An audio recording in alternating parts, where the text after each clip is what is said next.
Hello guys, I think now I finally solved the problem. I don't know what is working. I never will understand this technical setup, how it works. I understood it, but I don't know.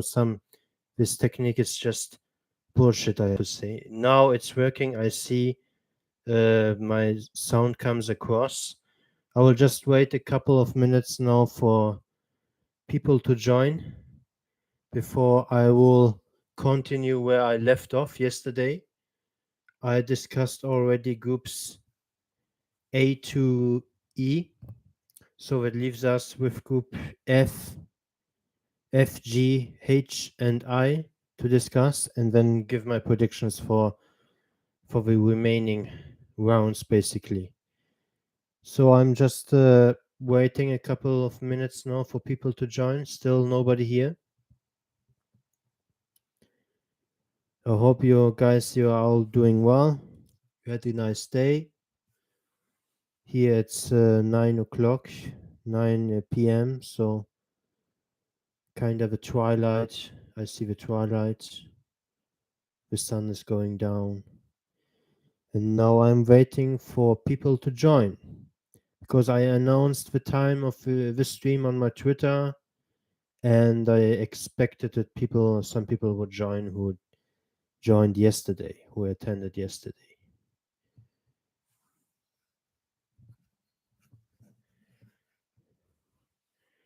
I'm 100% sure that the sound is working because I see at the bottom the green points. This is the sign for me that the sound comes across. People can hear me. I just wait for the people to show up because I will not start a live stream without any people watching it. I will wait a couple minutes. If after 7, 8 minutes still nobody is coming into the house, I will have to start like this. I expect this stream to last around 1 hour.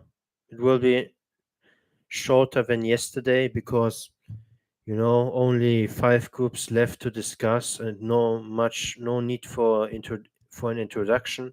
I made an introduction yesterday. 5 groups to discuss, and then just go quickly through my remaining rounds. Maybe it will last more than 1 hour, but it will surely not last 2 hours or as long as yesterday. And God willing, inshallah, we won't have any sound issues.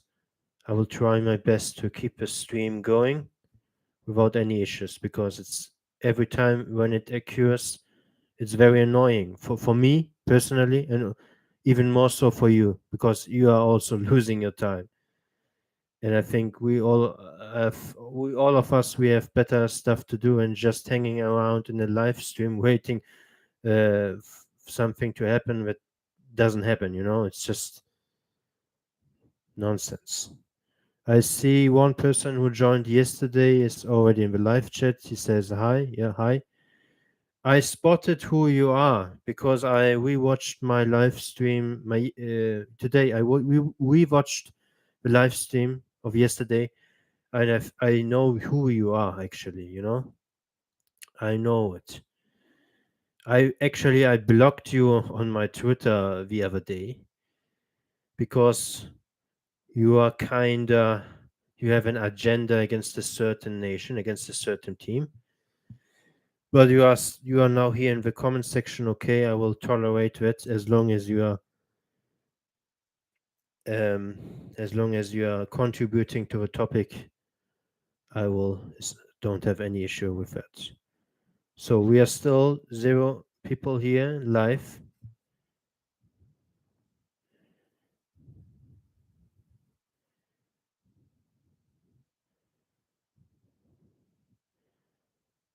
I know the Champions League qualifiers are going on. Maybe that is a reason people not join. I didn't do much advertisement for this stream and just posted it on my Twitter. I don't have much followers anyway. Hopefully this will change in the future. I'm here. Hello. Yeah. You was away for a couple of seconds. I just referred to you because I know who you are, Lone Wolf 2320. I know who you are because I blocked you on my Twitter lately. Yeah, you remember? I know who you are. I checked out your profile, YouTube profile. You are lucky. I will, yes, yeah. I will let you, if as long as you contribute to the topic and you don't say anything against a certain nation with a V, you are welcome. But if you start again with all your agenda, then I will have to remove you. I will have to block you. But first, you will see my predictions. Still only one person in. I will wait until the 8-9 minutes mark. If not more people are joining, then I will start like this. No problem. I will just drink something again.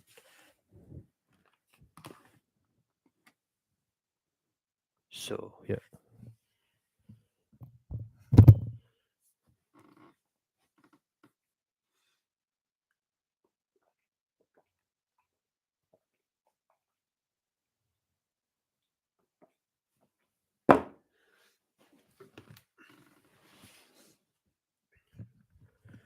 Probably, yes. Now we've got two people. Yeah, that's progress. We doubled our attendance. Probably many people are not joining because they assume I have the same sound issues as yesterday. But I took a crash course, guys. I had two sound test live streams uh, today because I wanted to be prepared. I wanted to solve this before I go live, the next proper live the next time, because it was kind of embarrassing yesterday. I'm very sorry for all these issues, but I'm new on YouTube. Don't I never had experience streaming on YouTube. Everything is new for me. I'm a Twitter guy. For me, it's much easier to type, you know, than to stream. I can just type on Twitter my thoughts, my ideas. It's much more easier for me, more comfortable, may accommodate. Then he says hi.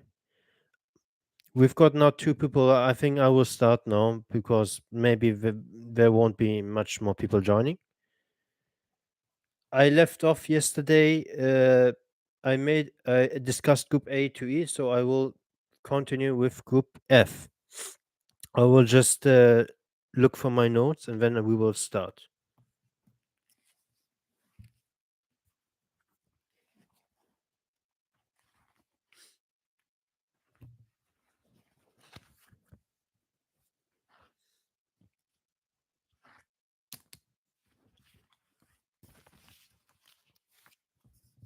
So Group F has Iraq in it, Vietnam in it, Indonesia in it, and the Philippines in it.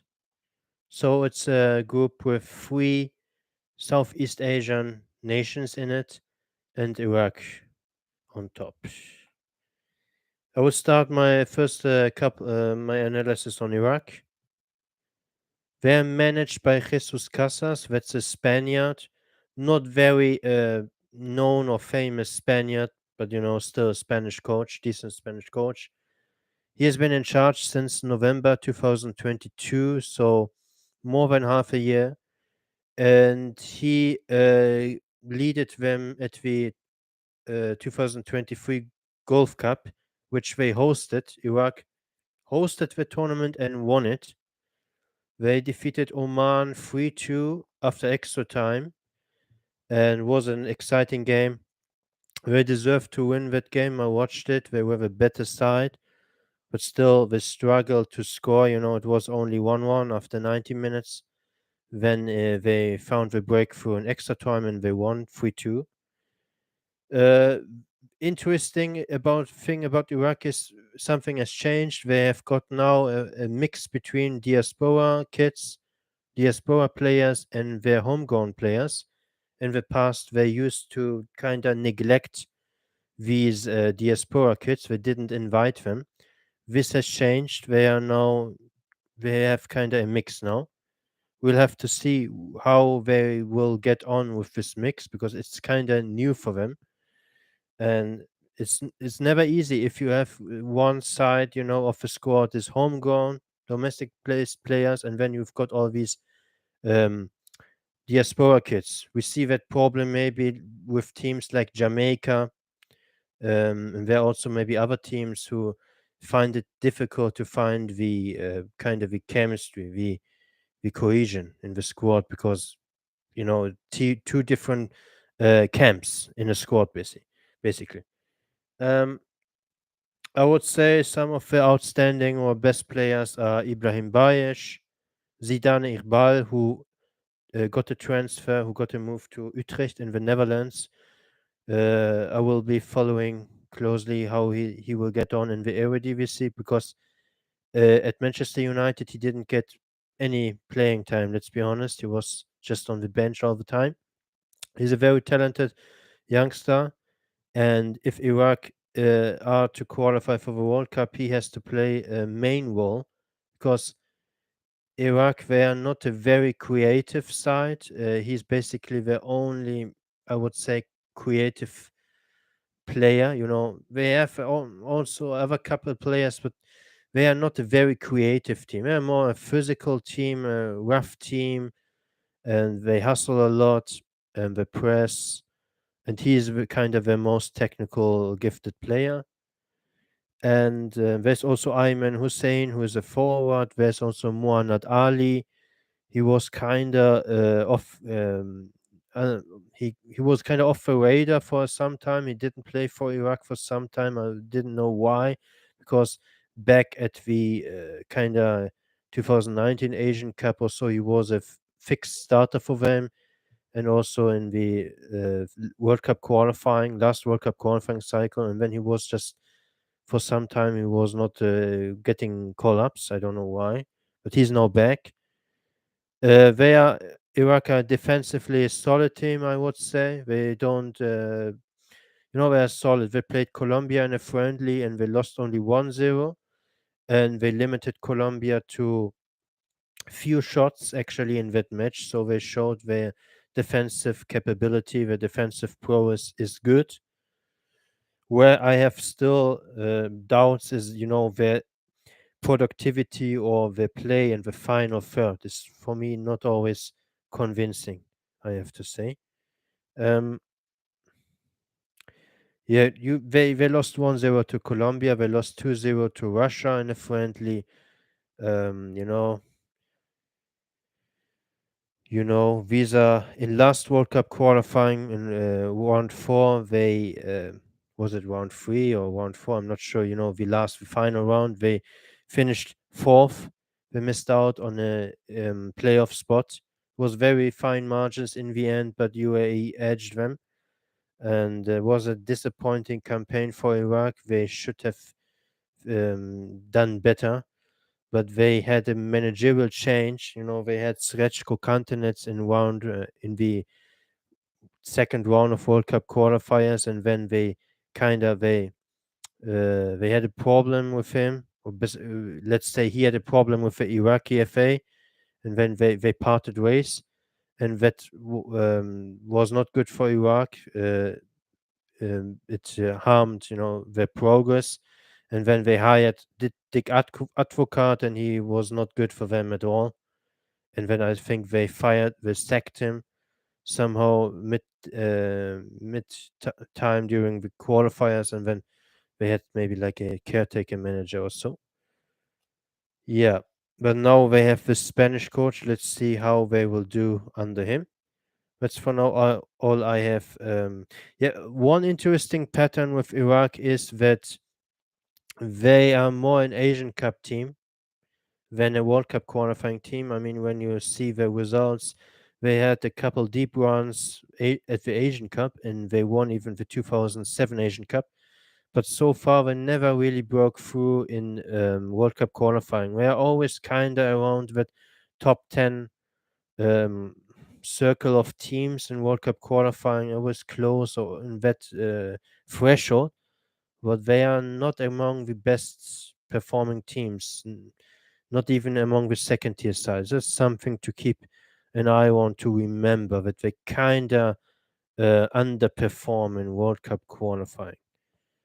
This could easily change this time. So the next team I will discuss is Vietnam. Vietnam, they hired Philippe Troussier as their new manager in March of this year. You know, the Frenchman who guided Japan to a round of 16 exit at the 2002 World Cup when Japan hosted it. He overtook that Japan project back then when Japan was kind of not a very, they were not very relevant nation back in the day, in world football at least. They were starting to be successful or, a power in Asia, but they were still not that much known in the world. He came in, I believe, in 2000, and he revamped Japanese football, and under him they reached new heights, winning the 2000 Asian Cup and the 2002. At the 2002 World Cup, they made it past the group stage as hosts. On this Vietnam project is kind of a little bit similar to that Japan project back in the day, in the sense that both teams have kind of a raw material and are talented, but they still lack something. They need to, these Vietnamese players, they need to get polished. They need good coaching. They need to get better, better players, more experienced, more polished players, because the talent is there, but still somehow quality is lacking. And he might be the guy to get the best out of these players, out of his team. It will be interesting to see. The long-term project for Vietnam is to qualify for a World Cup, and that officially as soon as for 2026, which is of course a huge challenge, because when we look where they are coming from, a couple of years ago they were basically a third-tier side in Asia. They were not relevant at all. Nobody knew about them. They started to pop off at the 2019 Asian Cup when they had a quarterfinal run. They made it past the group, and when they defeated Jordan on penalties in the round of 16, and that caused some that raised some eyebrows, that tournament, that performance. And they hold also their own against Japan when they lost 1-0 in the quarterfinals. So that performance in that tournament was something to build on for Vietnam. I will look at the comments. Dick Advocat caused Justin Meram to temporarily retire from international football. I didn't knew that. Thank you for the information. So he's back now, Justin Meram. He's one of the diaspora guys. I'm not sure. I believe he is. Um, Back to Vietnam. He's been in charge since a couple of months, Philippe Troussier. So hard to judge his tenure because it's very recent. They played some games like against Hong Kong where they weren't any convincing at all. It was a very weird game where Hong Kong hit three times the post and the bar. It was Troussier's first game in charge. Was not a very convincing performance, and but they showed a much better performance against Syria in a friendly. They won that game 1-0 as well, but should have easily scored more. They had the chances to score a second or maybe a third goal. Syria at the moment, they are just a dumpster fire, as I said yesterday. They're not defending as a team very well, and Vietnam dominated them. And in general, Vietnam are a strong side at home. When they play in their home, they are strong. Maybe the issue is when they go on the road, they don't have the same confidence, the same energy levels. But I expect them um, to grab many wins and draws at home. This is where they thrive. With all the support, they are strong. And as I said, the players are talented, but there are still kind of doubts on Vietnamese football as a whole, because we had Quang Hai, their star player, joining Ligue 2, a French League 2 side, a second tier side in France. The name of the team was Po FC or something like that, and he couldn't last there for too long. He was there just for one season, and then he came recently. He has come back to Vietnam. He will play in the V League again, and it was kind of a setback for Vietnamese football because he was the basically the first Vietnamese player to ever made it make it to Europe to play in a European league, even though it was only a second tier league, but still the French second tier is not that bad. Um, they Vietnam they lack the experience, on the international stage. They play in the domestic league, and most of these players they never played or they didn't play much in the AFC Champions League because don't have much. Vietnam don't have any spots, I believe, direct spots for the Asian Champions League. It's a very weird situation. They are not so highly ranked in the AFC Club coefficient, and because of that, they don't have any automatic spot for the Champions League, and that's of course also a blow for Vietnamese football because these players need exposure. They need to play against the best of the continent. If they don't have players in Europe, they need to play at least at the highest level in Asia, and that is something that hasn't happened that much so far. We will see how that will impact their campaign. Mm, yeah, as I said, the goal is to qualify for a World Cup. I think by 2030 it's very realistic for Vietnam to qualify. It's just the question: they are ready now? Can they do it already in this cycle? I would say the odds are not favoring them. The odds are below 50% to qualify, but they still stand a somewhat decent chance. I wouldn't be uh, surprised or shocked if they would qualify, but they are, in my book, not uh, favorites. Then he asks, "Are you still working in a hotel as a receptionist?" At the moment, no. At the moment, I'm jobless, and that's also why I have so much time to tweet and to make my analysis and my research on international football. The moment I will get a new job again, I will start to work again. I'll be probably a bit less active, but I will still try going. My YouTube channel, my Twitter. I will stick around and cover international football, Asian football, and everything what is of interest for us. And yeah. Yeah, and for Vietnam, it's also a kind of transition period because under Park Hwang-seo, I believe, their previous Korean manager, they played more counter-attacking style. They played more on the break. That worked for them very well. But now they have to make the next step. They have to become a more possession-based team, and that is also why Troussier was hired because he knows how this possession-based style works. He with Japan they he played like this with Japan, and this will be very important for Vietnam to get more command of the ball, being the more dominant team on possession and create more chances. And they can't, if they are serious about qualifying for the World Cup, they can't rely always on playing on the counter. It just doesn't work.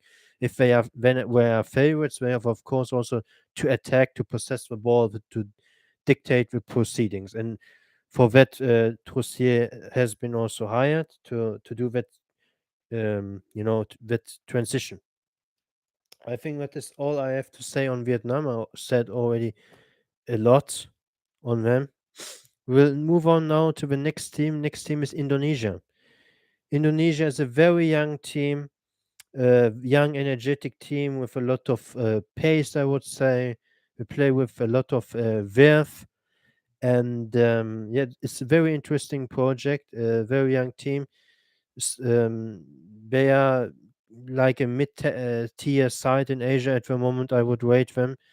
Um, they have a Korean manager, Shin Tae-yong, I believe, and under him, they have made progress. And with these young players, they are looking much better than before. I mean, like 2 years ago or so, I didn't rate Indonesia at all. They were terrible, in my opinion. They were easily a third tier side and not good at all. Now they are looking better. They are knocking on the door to the lower second tier sides in Asia. Let's just say that.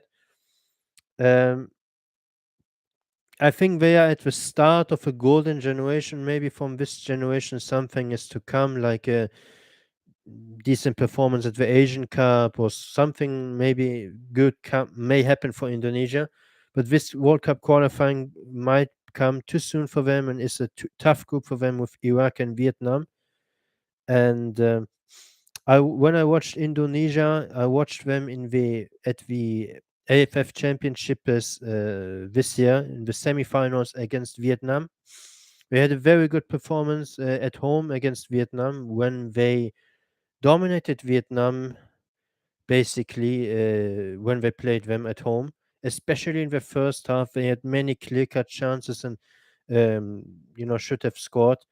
Um, but they couldn't score, and that game finished, I believe, 0-0. Vietnam was kind of lucky to hang on the 0-0 draw. The second half, they balanced out, the play. It was more like a even game, but first half Indonesia was very impressive, I thought. And the away leg, though, Indonesia were sniffed out. They were basically without any chance, and they lost 3-0 to Vietnam. There, the gap in quality came to appearance, basically. Vietnam are one tier, let's be honest, one tier above Indonesia, because they have the experience. They reached the quarterfinals at the Asian Cup. They made it to the final round of World Cup qualifiers. Indonesia are not there yet. They want to get there. They are at the start of their process to build up, to get better.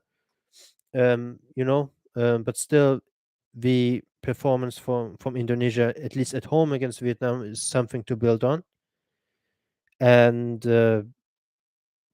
yeah, that's basically all I have to say on Indonesia.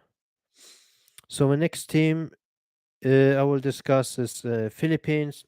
I don't have much to say about Philippines. I didn't watch a single game of them. I just saw the results, and compared to the 2019 Asian Cup, when they qualified for the 2019 Asian Cup, there was a big surprise back then.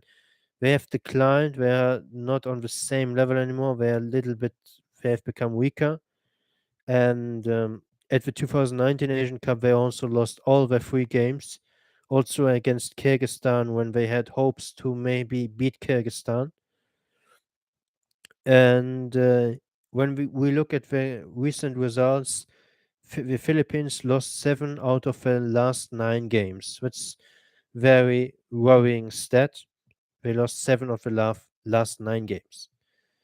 And the only sides they beat were Nepal and Brunei. So you see from this from the teams they beat, nothing to how to say, uh, nothing to write home about. It's just a very bad record. And yeah, that's all. I don't have much information or much more to say on Philippines. I'm sorry. I will proceed with my predictions. You know, predictions. First place is very tough for me between Iraq and Vietnam. I will give it to Vietnam. At the Asian Cup, they are also in the same group. There's a good chance that at the Asian Cup, I will pick Iraq to finish higher than Vietnam. But for the sake of this World Cup qualifiers, to mix it up a little bit, I'm taking Vietnam. I think Vietnam will be first. Iraq will be second. Um, Indonesia will be third, and the Philippines will be last. That is my prediction. Some people argue maybe Indonesia could spring a surprise. I wouldn't be shocked entirely, but it would still surprise me if they would finish top two, because I still rate Vietnam on a whole different level, and Iraq traditional second tier side, and I expect Iraq to go deep in the World Cup qualifiers. They should be aiming for a World Cup spot. Yeah. I will just drink something now, and then we will continue with Group G in about 30 seconds.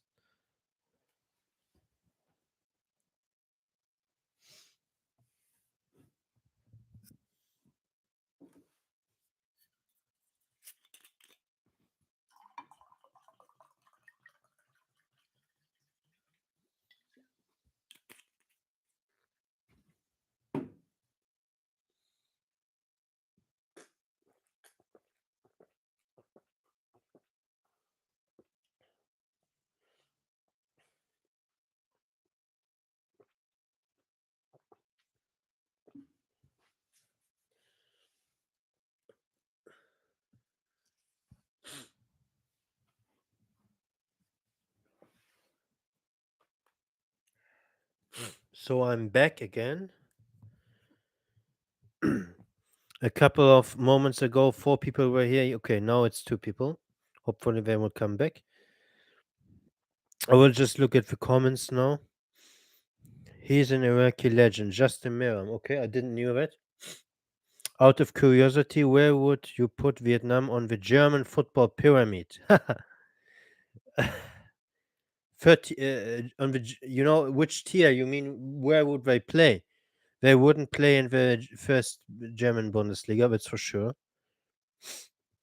They would play. This is international football we are talking about. This is not club football. They would be probably somewhere lower second tier, upper third tier, German pyramid. These players, they as a individual, as individuals, they are not great. They are not so great. They show raw talent. They have some potential, but they are at this moment they are not polished players. They're not great. Um, but as a team, they perform well. They have good off the ball movement. They have good chemistry. They are good in tight spaces. As a team, Vietnam are a team where some is more than the parts. And when I say, yeah, they wouldn't be lower second tier or maybe upper third tier, this is when we look at their parts. But their sum corresponds to something better in there. There would be maybe upper second tier, or there would be significantly better. You know, and also the Vietnamese, they are all playing in the Vietnamese league, and this league is, I don't know, comparable to which league in Europe, but certainly not to the first Bundesliga, and probably not, or certainly not to the second Bundesliga in Germany. Are you okay? Well, that's great, man. Hope you succeed as a YouTuber. Yeah, thank you. I'm not sure whether my career as a YouTuber will be that successful or long.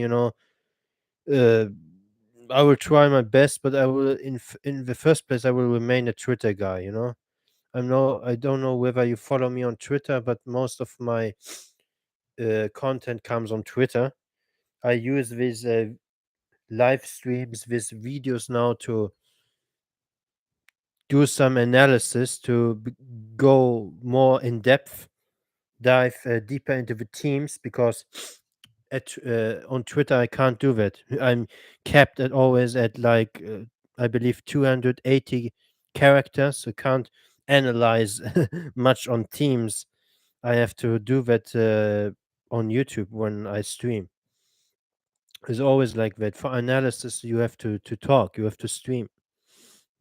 Philippines have domestic and diaspora dilemma. Okay, yeah, they also kind of that a nation with a lot of mix. It's very weird. Their women's team also kind of mostly US born players, and We did okay World Cup at the Women's World Cup. We won one game against New Zealand actually, and the men, okay, they have signed a similar, theme going on. Hope you don't go on mute again after your nice drink. I just drank some water. I'm not drinking anything special. Um, yeah, I will make sure that I won't go mute again because I think as long as the cable of my microphone is plugged in, I'm sure. It's just creeped up all these issue yesterday once the cable was plugged off. I didn't intend it, but it just happened. It's not very stable. It's not very, and only one person here watching. Yesterday I had a better turnout.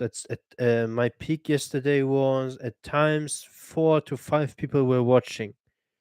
Okay, today at one moment I saw also 4 people watching.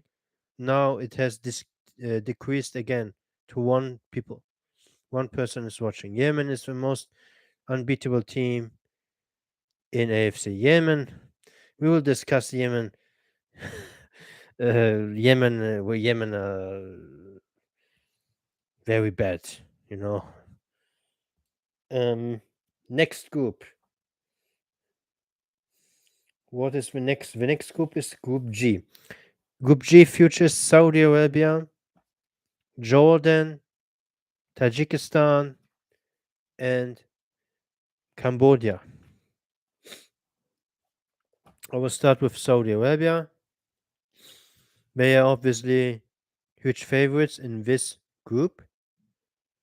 They are led at the moment by an interim manager. They haven't announced their new manager. They haven't. They don't have a proper manager at the moment. It's bad. After the World Cup, they lost Hervé Renard to the French, but to the French women's team, not the men's. And the French women's team, they are doing well at the moment at the Women's World Cup. They are in the quarterfinals and they stand every chance to win the World Cup. Just want to put this out. And yeah, some people didn't understand his move. They thought he had a good project going on with Saudi Arabia. And the long term project is to become a more relevant team on the international stage, in the world stage. They have a long term goal. They want to become a top 20, believe, national team in the world by like 2030, something like that. And I believe they plan also to reach the round of 16 in some of the next World Cups.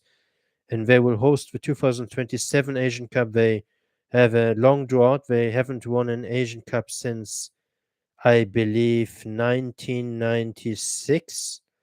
And, Saudi Arabia, they're a big name in Asia. We all consider them a Big Five national team in Asia. They are part of the Big Five. They haven't won any trophies since many years. They haven't even won the Golf Cup in like 2 decades. The last nine attempts, they couldn't even win the Golf Cup. You know, so they are like 20 years without any trophy. It's very weird for Saudi Arabia. It's not up to their standard.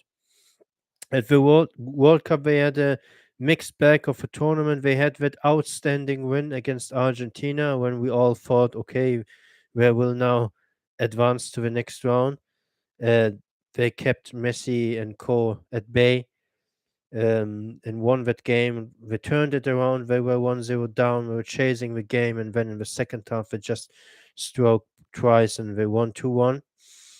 But they couldn't back up that performance. They lost in the second game to Poland. In the first half, they outplayed Poland. Had many chances, but they couldn't score. I believe they missed also a penalty, and in the second half, they kind of ran out of steam after the hour mark, and Poland started to grow into the game. And in the end, Poland won even deservedly, in my opinion. They created numerous chances and they won, I believe, 2-0. And then Saudi Arabia also fell flat against Mexico. And was it a successful World Cup for Saudi Arabia? I would say no, because still they failed to get out of the group. It was not a bad World Cup, but it was not a successful World Cup either. They didn't meet their target. The target was for sure get out of that group. They had that Argentina win everybody spoke about, but what is it worth if you can't back up that with in the next two games? They needed maybe only like two draws in the next games, and they would have been through. They just couldn't do that. Mm. With Saudi Arabia, the interesting thing is now at the moment their league is attracting a lot of high quality foreign players. We saw many household names of football, of club football, international football, moving to Saudi Arabia to play in the Saudi league. Ronaldo has been playing there for already for one season, I believe, for half a season, and many new high quality players, stars, actually joined the Saudi league, and we hear all the time from these transfers. Be very interesting to see how strong will the Saudi league become in the next years. Will they become maybe a that goal is to become a top 10 league in the world? We'll see whether they can achieve that. They're already by now, by my estimation, a top free league in the world, not in the world, in Asia. I would say the best free leagues in Asia are the Japanese, the J League, the K League, and the Saudi League. Probably the Iranian League would rank fourth.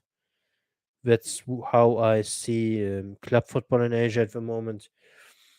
And Saudi Arabia, they have some outstanding players, some stars. They have a good midfield, They have Salem Al Dafsari. He's a very important player for them. They've got also Mohamed Kano. He's a up and coming star.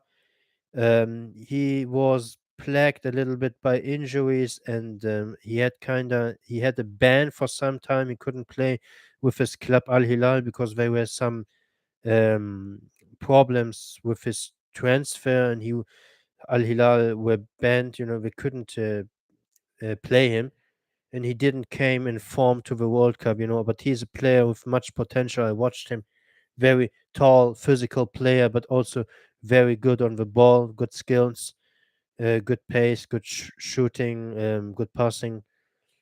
They've got also a pretty good goalkeeper. Mohamed Al Owais is a very good goalkeeper. He had also very good performance at the World Cup. And there's also, I would say, the best center back is Abdullah Al Amri. He's also a up and coming player.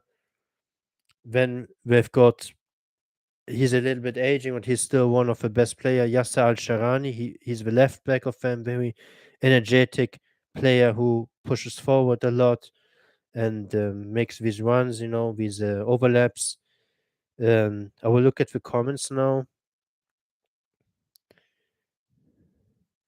Yeah, I'm still here. Yemen. Okay. Predictions from Lone Wolf. Saudi Arabia first, Tajikistan second, Jordan third, Cambodia fourth. You will see my predictions in a couple minutes. Danny agrees. You guys, you are biased. You are biased. I believe. Yeah, I know you are from Iran, Afghanistan, and Tajikistan. They are our brothers. Um, because they speak also Persian, Farsi. Um, you will see my prediction in a couple minutes. My predictions are strictly unbiased. They're just looking at the matter objectively, and I basically exposed myself. Told what my prediction is, but you will see. Um, yes, Saudi Arabia. I noticed they're a little bit thin in the forward position. They don't have many good strikers. I would say the most hopeful prospect is Firas Al Baraikan. But other than him, there's not much, good forwards at the moment in the Saudi league, Saudi Arabian forwards, domestic forwards, and this could be an issue for them. Who scores the goals, because I'm sure their attacking play is on spot. They have with players to put pressure on teams in the final third to create chances. We will see who the coach will be. For one time, there were rumors that Jorge Jesus would be the coach, but he ended up being the new manager of Al Hilal and not of the Saudi Arabian national team. And yeah, it's kind of worrying that Saudi Arabia, they haven't still announced a manager yet. The Asian Cup is only 4 months or 5 months away, and they still haven't any announced any manager yet. And that shows also they are not that serious at the moment about the Asian Cup. An early prediction is also Saudi Arabia won't win the Asian Cup. That is an early prediction. I can already put that out now. Then he says Saudi choked. Yeah, they choked in the last two games at the World Cup. And what people, something deceiving is people think, okay, Hervé Renard's tenure as Saudi coach was so successful. It wasn't actually that successful because in World Cup qualifying, yes, they finished, I believe, first of the group. They toppled Japan, but it wasn't because Japan at the end they didn't care. They drew against Vietnam, and um, but Saudi Arabia, the standings were kind of flattering. They finished first, but they weren't that good in the qualifiers. Actually, many games they cut it close. Um, and they had some games they had like penalty calls, late penalties, or they were lucky in some games. Against Oman, I remember a game where they were lucky to win that game, which could have even lost that game. And you know, Herberena was okay, was good for them, but he wasn't that brilliant for them. Just let's just be honest. And most of the friendlies they had draws and very underwhelming scorelines, you know. And Saudi Arabia last I want to say on them, they lost the post World Cup to Venezuela and Bolivia, I believe. Both of the times they lost 2-1 to these teams. And these teams belong usually to the lower. They are kind of bottom dwellers in CONMEBOL. And these are not good results for Saudi Arabia to lose to these teams at home. So I will now next go on with Jordan. We are 47 minutes in. Two people are watching. That's good. Jordan are, for my money, on a massive upward trajectory. Massive. Under at least they were under a massive upward trajectory under Adnan Hamad, because he's not their coach anymore. Adnan Hamad, I believe he took over sometime in 2021, and he made Jordan again a force, you know, a team to keep an eye on, a threatening side. Under him, they played a very modern style of football, very high press, very quick transition, interchanges, and very direct style. And they always have been a very physical team, that's always Jordan's strong strength, to be very physical, to hustle a lot. And they are a team maybe some people sleep on, maybe some of you guys in the comments section, because I see your predictions. Um, they have changed the manager recently. That is something to consider, to know, because the contract of Adnan Hamad expired, and they didn't decide to extend his contract for whatever reason, because he was, in my opinion, very successful with Jordan. He revitalized them. Jordan came again to life under him, and he was also actually the manager who took them all the way to the intercontinental playoffs in World Cup qualifiers in 2014, when Jordan lost out to a World Cup spot against Uruguay. You remember that game, these games? They lost 5-0 at home in the first leg. They were atrocious, but then they went on the road all the way to Uruguay, and they grabbed the 0-0 draw. That was a very respectable performance for them under Adnan Hamad. But now he's gone, and they hired a new manager Hussein Amuta.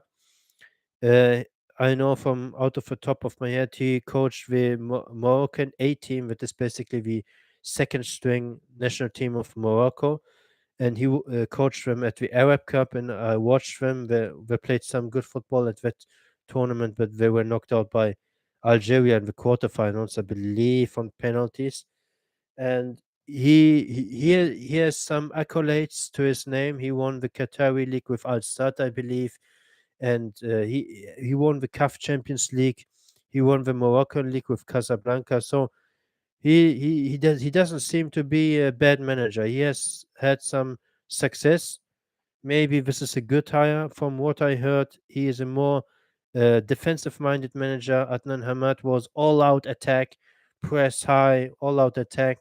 This is now kind of a change again in philosophy for Jordan, and we will see how this will impact their style, their campaign.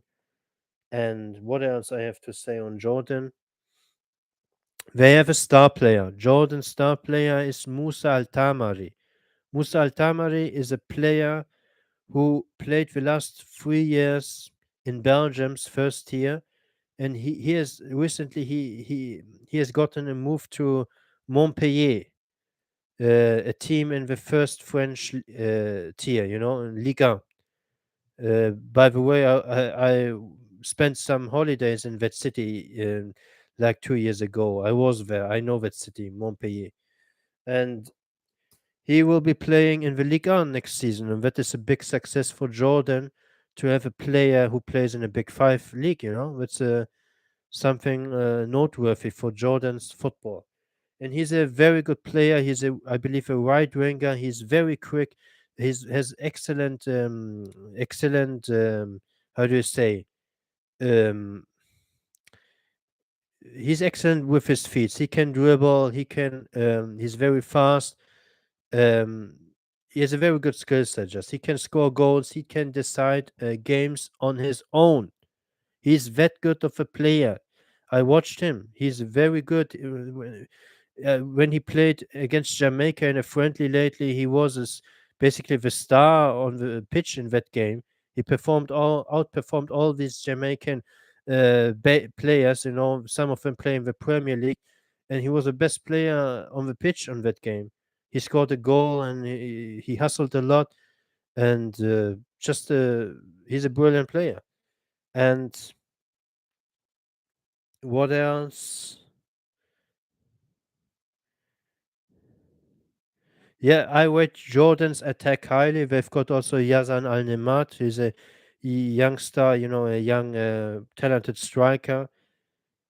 Jordan's problem maybe is the defense. They are maybe defensively not very solid, and they can be easily rattled at times and concede. They tend to concede sometimes goals very easily. Not easily, but because they push so many numbers forward, sometimes they're open behind. At least it was like that under Adnan Hamad. I'm not sure.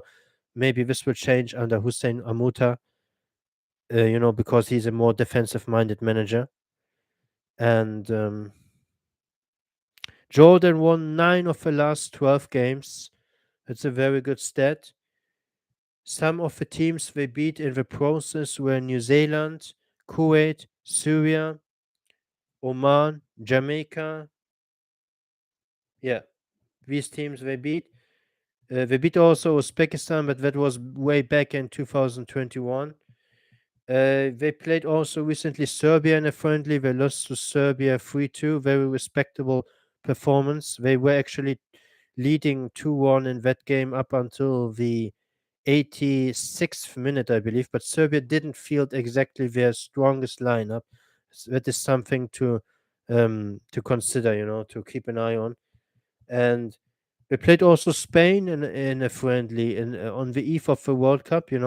Spain, they were preparing for the World Cup, and they made that trip, and they played Jordan in Oman, and Jordan lost 3-1. They had a respectable performance in that game. They scored a goal towards the end, a beautiful goal. And Jordan, their attack is so good they can score against any team in Asia. Let's be honest, they have the attacking prowess. They can score against anybody. They just are that good in the final third, and they hustle a lot. As I said, their question mark is their defense, and yeah, that's all I have to say on Jordan. I will just look at the comments. When Europeans see Saudi beat Argentina, why think Saudi is the best team in Asia? How delusional. We all know Saudi's win was a fluke, to be honest. Yeah.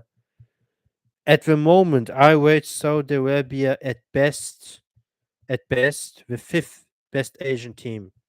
I think the order at the moment, in my humble opinion, is Japan, Australia, Iran, South Korea, Saudi Arabia. That is my order. How I would rank Asia's big five at the moment. That is my order. I think Saudi Arabia, they are fifth. They had that win against Argentina, but that doesn't make them any better than South Korea, Iran, let alone Japan or Australia. And yeah, Peter Sigurd, the key to success versus Jordan. Okay, I know he's a Croatian manager. I'm not very familiar with him. I know that he coached Afghanistan for one time, I believe, or he had some job or position at Afghanistan. That's probably why you know him so good. We will discuss now Tajikistan. You know, next up, Tajikistan. They are a team with potential. They are a very young team. When you look up the squad, all the players are basically 23, 24, 25. They're all rather young players, and they've got already a decent amount of caps under the belt. That's something very interesting. So these guys have been playing with each other for a couple of years already, despite the fact that they are pretty young in age. And in 2021, Tajik football had the best moment ever, or in their history, happened in club football when their club Istiklal FC reached the round of 16 of the Asian Champions League, where they actually lost to Persepolis Tehran, the Iranian, powerhouses, and that was a big success for Tajik football that they sent the team to the knockouts of the Asian Champions League. And a couple or several players of the current Tajikistan national team setup were part of that Istiklal FC team. They experienced they tasted Asian Champions League football, the highest level of Asian club football, which is good for Tajikistan and their football. I look at Danny's ranking for Asia: Japan, Australia, Korea, Iran, Saudi. Yeah, you are more down on Iran. Okay, I've put Iran in third because I watched South Korea post World Cup and they were not good at all. I know we haven't been great after the World Cup, but we were better than South Korea. Let's just be honest. Look also up the results South Korea have been getting post World Cup. We couldn't win a single game when we played all the four games at home. Couldn't even beat El Salvador at home. I think Iran would beat El Salvador. Do you not think so? And yes, he did coach at Afghanistan. I did my research. Tajikistan have also AstroTurf cold weather advantage versus Jordan. Something to consider. They will play actually on the first match day in November. I believe it's on the 16th of November. Tajikistan will host Jordan. If Tajikistan want to get out of this group, they have to win that match, in my opinion. Because if Jordan draw or win that game, Jordan are in the driver's seat to get out of this group, in my opinion. And yeah, because Jordan are also a high scoring side. If it comes down to goal differential, they will edge Tajikistan, because Jordan will score just more goals. Tajikistan's hope is to grab 4 points against Jordan and then be perfect against Cambodia, and then they can qualify. But it's a tough task for Tajikistan. in my opinion. I'll just look whether I have more notes on Tajikistan. I think defensively, Tajikistan are defensively solid team, sound team. Yeah, they lost 5-1 to Uzbekistan at the Kafa Nations Cup, but that was kind of one off. Most of the times they keep teams at bay, they keep them, they clean sheet teams or concede 1 or 2 goals max per game. And their strong point is definitely the definite defensive organization, and they hustle a lot as a team and defense. I think their play in the final third needs a lot of improvement. When I watched them, I think they don't have much vision going forward. They don't have much creativity in the final third, and they don't score many goals either. They most of the time they score 1 goal per game, and I don't know whether that is a good formula against Jordan, because Jordan are basically always guaranteed to score. When you look up their recent results, Jordan always score. It doesn't matter against who they play. They scored even against Spain, they scored against Serbia twice, they're always getting on the score sheet.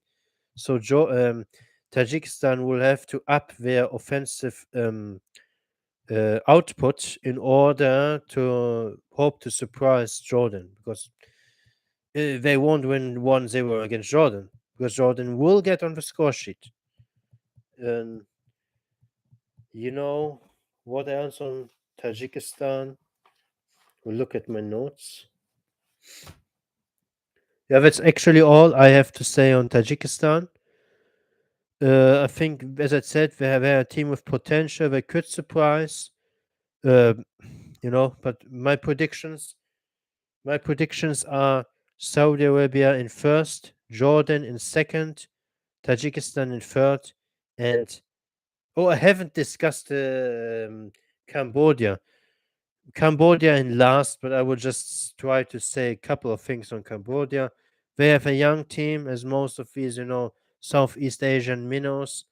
Um, they lost 5 of their last 7 games, and the only 2 teams they defeated were Philippines and Brunei.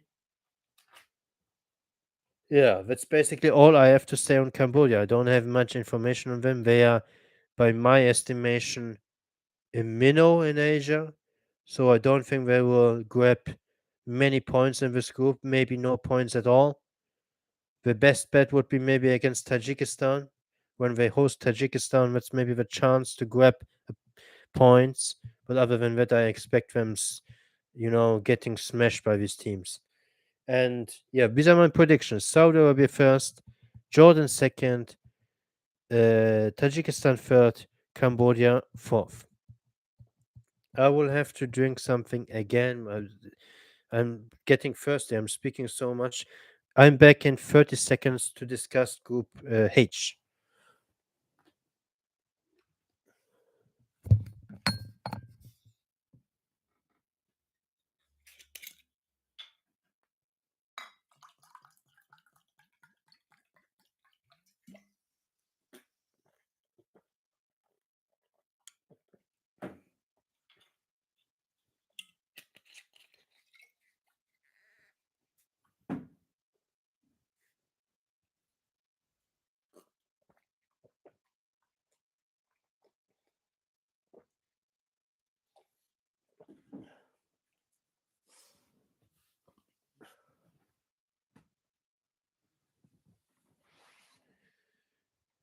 Every time, every time when I make a drinking pause, the viewership drops. It was at 4.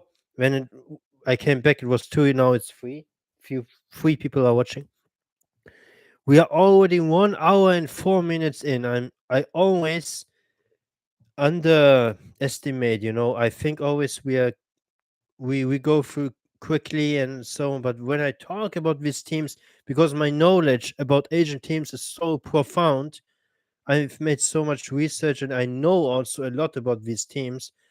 Then when I start talking, I lose the time. I don't see what is happening with the time.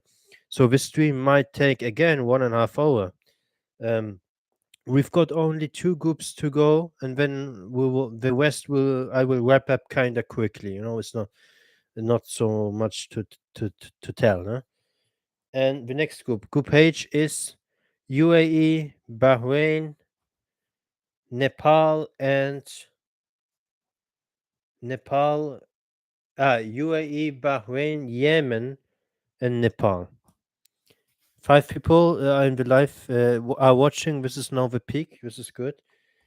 UAE. I will talk now. UAE. UAE. They were in the last World Cup qualifying cycle close to qualify for the World Cup. They finished third in the group. They finished. Iran topped that group. South Korea finished second. UAE were distant third. It was a very weird group where UAE, Lebanon, Syria, and Iraq were drawing each other many games against each other in many games.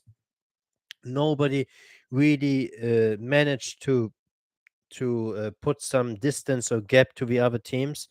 It was very close up until the very end. In the end, UAE edged through in third. They won only like 3 games, but it was enough for them. It was a very underwhelming group, and I actually say, as an Iran fan, we were very lucky to be in Group A with these teams because these teams were kind of clueless. UAE were the better among these four, and they deservedly grabbed the playoff spot. They lost then to Australia in the playoffs, 2-1. It was a one-off game, a single leg tie. They lost 2-1. Missed out on the World Cup.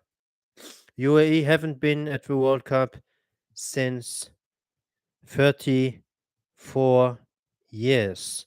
The last time, by the time of 2026, it will be 36 years because the last time they qualified was in 1990.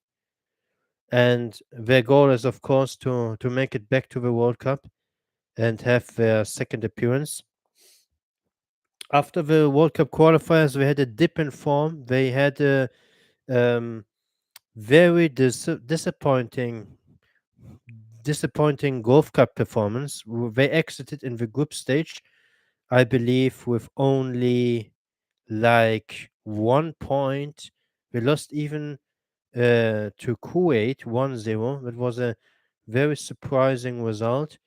And UAE called up all the best players basically. I believe Ali Mabhoud was not playing, but all the other guys they were playing, and was a very disappointing performance.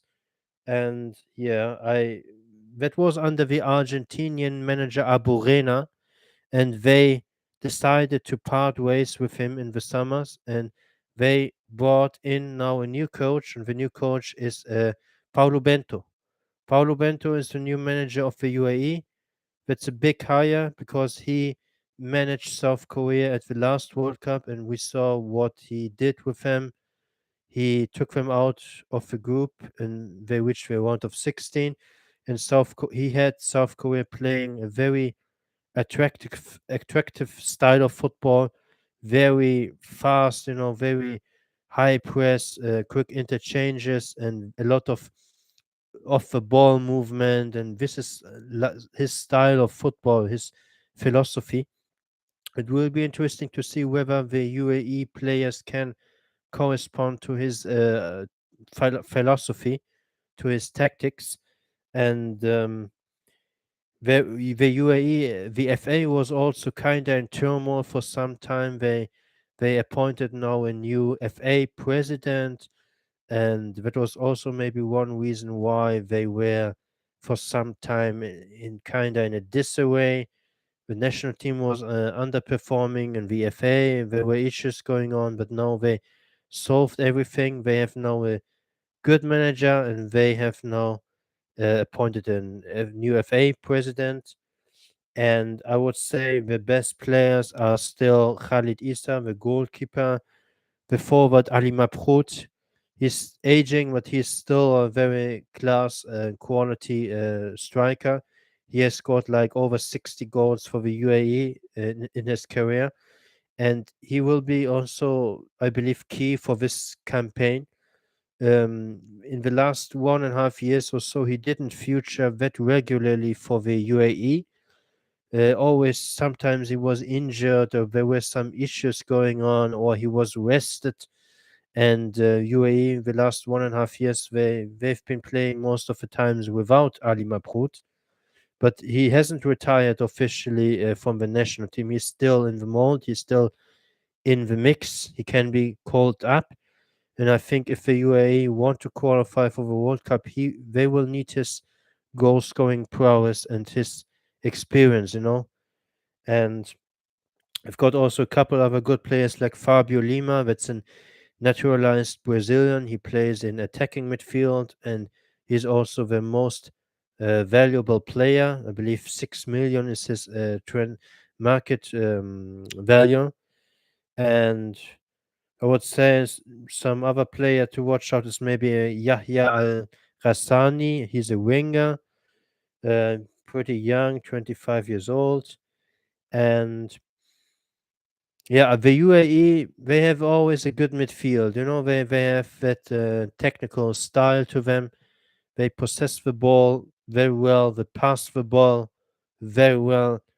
Sometimes when they're not a very flashy or very pacey side, um, but as I said, they're good on the ball. They can hold on the ball well, and that is their strength. Since many years, these that play in midfield and holding on the ball, and they can relieve pressure uh, better than many other teams, and that was the reason why they were so competitive against Iran and South Korea in the last World Cup qualifying cycle. They beat actually South Korea at home 1-0.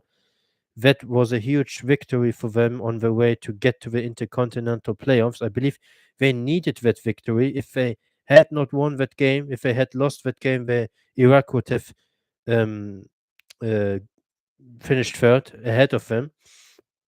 And they played also Iran twice close. I mean, we beat them, I believe, 1-0 home and at home and 1-0 away. And they are always they keep it close. They're always very competitive against Asia's best teams because of these futures. They have these skills that they can relieve pressure. They can hold on the ball, and classic UAE style. And what else?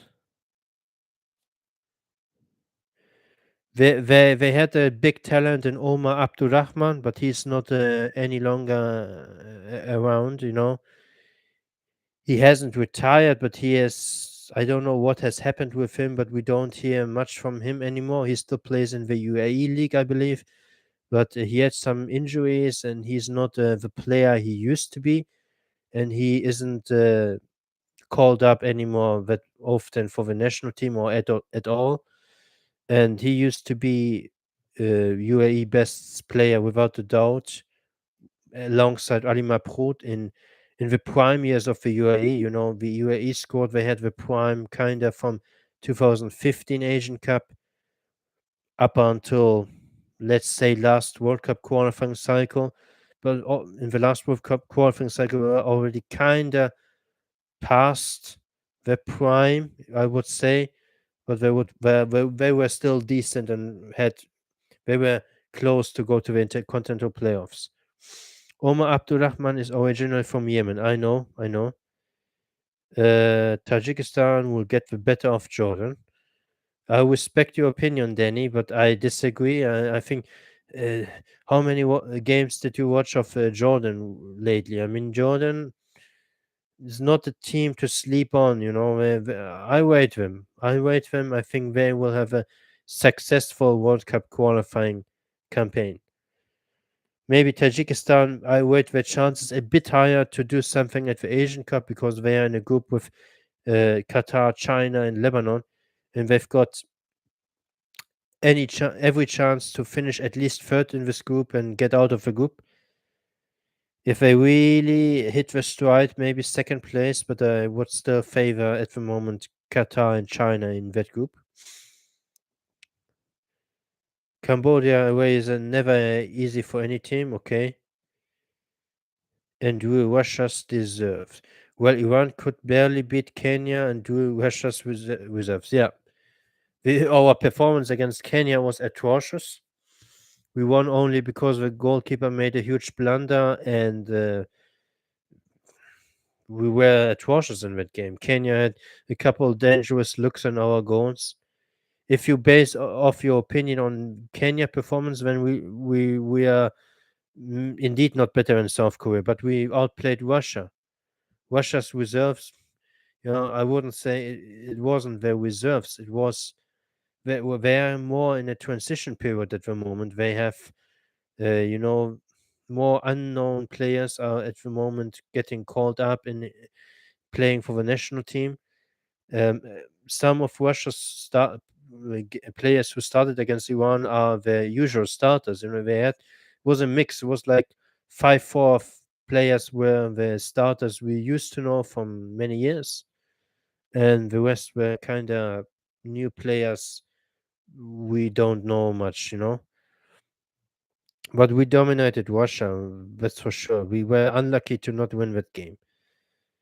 And yeah, I think I concluded my analysis on the UAE. I don't have any more to say on the UAE. Next up is Bahrain. Bahrain, they've got a very experienced squad. When you look up at their squad, they've got a squad with the players. They have many caps under the belt, mostly 50, 60, 70 caps, and they've been playing together for a couple of years, and that's good advantage for them. And I would say Bahrain, they are resurgent. I would say they are back because in the 2000, back in the day, they were very good. They were one of the best second tier sides in Asia. They had a golden generation from 2004 lasting to 2010. They finished fourth place at the 2004 Asian Cup. They were in the Intercontinental playoffs in 2006 and 2010 for the World Cup, and they lost to New Zealand and Trinidad Tobago. To Trinidad Tobago in 2006 and to New Zealand in 2010. And after that, kind of dipped a bit. Um, they had an awful World Cup qualifying campaign in 2018. And the last campaign in 2022 was they showed signs of a rise. We were in a group, Iran were in a group with Bahrain and Iraq. It was a very closely contested group between these three teams. At some point, Iran were looking in from the outside. We were struggling badly. We had lost games against Iraq and against Bahrain. The COVID break came across and rescued us. The COVID break caused for like a break of 1.5 years without any qualifiers played. And after the COVID break, Iran came back strong under Scottish, and we defeated Bahrain 3-0 on the road. The first time we actually ever beat Bahrain on the road. That was a historic victory for Team Melli. Bahrain, they had a kind of dip of form after the COVID break, and they missed out on the final round of World Cup qualifiers. Uh, uh, they showed some signs of a rise in that campaign, and they had a brilliant year in 2019 when they won two regional tournaments. They won the Golf Cup in 2019, hosted by Qatar, and I rate that Golf Cup triumph highly because Saudi Arabia played with the A team, with the best team in that Golf Cup, and Qatar just came off the back of their Asian Cup triumph. They were reigning. They were fresh. They were reigning Asian Cup champions. They just came off the back of the Asian Cup win, and they hosted the tournament. And Bahrain stole the show in the tournament, and they went all the way and they won the trophy, defeating Saudi Arabia 1-0 in the process. They all did that with a Portuguese manager. His name is Elio Sousa. He he has revamped Bahrain, but he has left Bahrain now. his contract expired this summer, and the Bahraini FA didn't decide to extend his contract, and they hired a new manager.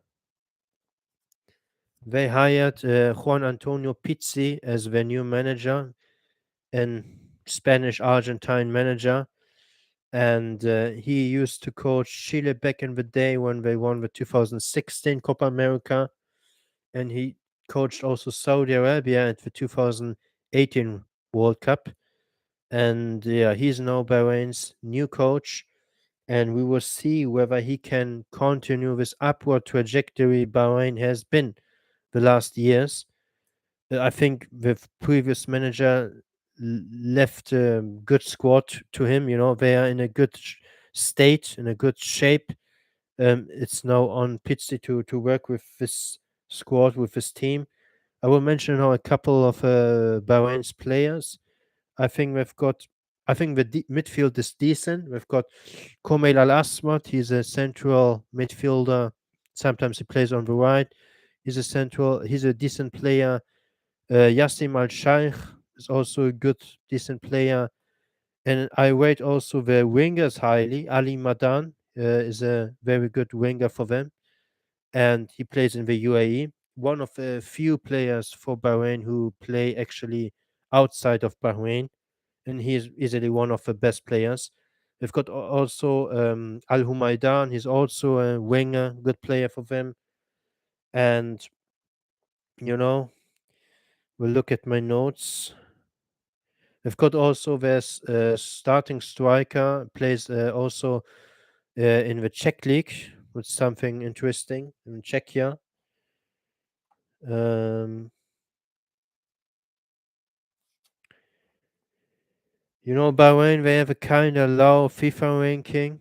That's makes it a little bit more difficult for them because in the later stages, the draw will depend on the FIFA rankings. That's something to consider. I will look at my notes. I just think some people still disrespect Bahrain or sleep on them because some people don't rate these regional tournaments uh, at all or that highly. I do rate these tournaments. Bahrain also won the West Asian Championship in 2019 when they beat hosts Iraq 1-0. They won actually two trophies in 2019. It was an unbelievable year for them. They actually had never won the Gulf Cup before. It was the first time they won the Gulf Cup, and they won also the West Asian Championship. And you know, so I think what else I have to say on Bahrain. One other player I want to mention is Mohamed Marhoun. He's also another winger. They've got many decent wingers. And we will see whether this will be finally the campaign where they break through. They had regional success with the Golf Cup, with the Rough Championship. They haven't had much Asian success in the last years. Maybe this is about to change. We will see what will happen. Next team I will discuss is Nepal. Not I don't have much to say on Nepal. Um, I think they are improved, as I said. I think they make it past round one. And what I notice is they are not maybe not a minnow or kind of minnow, but they at least they play regularly games. Some of these minnows in Asia they don't play even regularly. They miss out on FIFA match days, and sometimes they play only like 5-6 games a year. Nepal they play regularly. They play always 2 games each international break, and that is something good. They have that consistency working for them of playing games, and the squad is almost entirely domestic based. So I wouldn't think that the Nepalese league, or how do you call it, is a strong league. So that's a problem. That's all I have to say on Nepal. I think they improved. They could grab some points in this group, because the last team I will um, discuss is Yemen. Yemen is also in this group. Let me see, where are my notes for Yemen.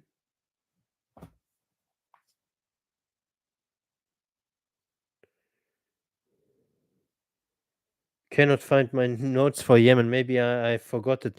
But Yemen, they, for my money, they are the worst team in West Asia. Uh, back in the day, maybe Palestine was worse than them, but Palestine have improved a bit, and now Yemen are the worst side in West Asia.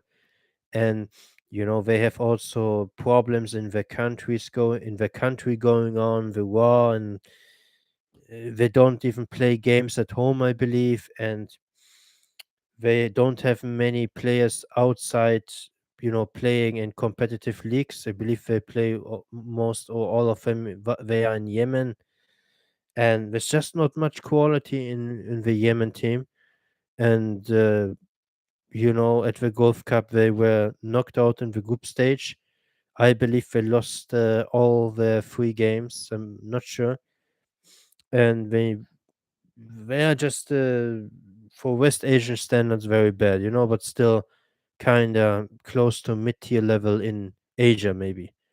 Um, that's all I have to say on Yemen. My predictions for Group H is as follows: first place Bahrain, second place UAE, third place Nepal. I go with a slight upset. I think there's not much separating Nepal from Yemen, what I saw, and Yemen last place. That is my prediction. Bahrain UAE is a very close battle. I wouldn't be surprised if UAE would finish first. But UAE, they are kind of in a transition period. They have to bed in the new generation, and Paulo Bento has been hired very recently.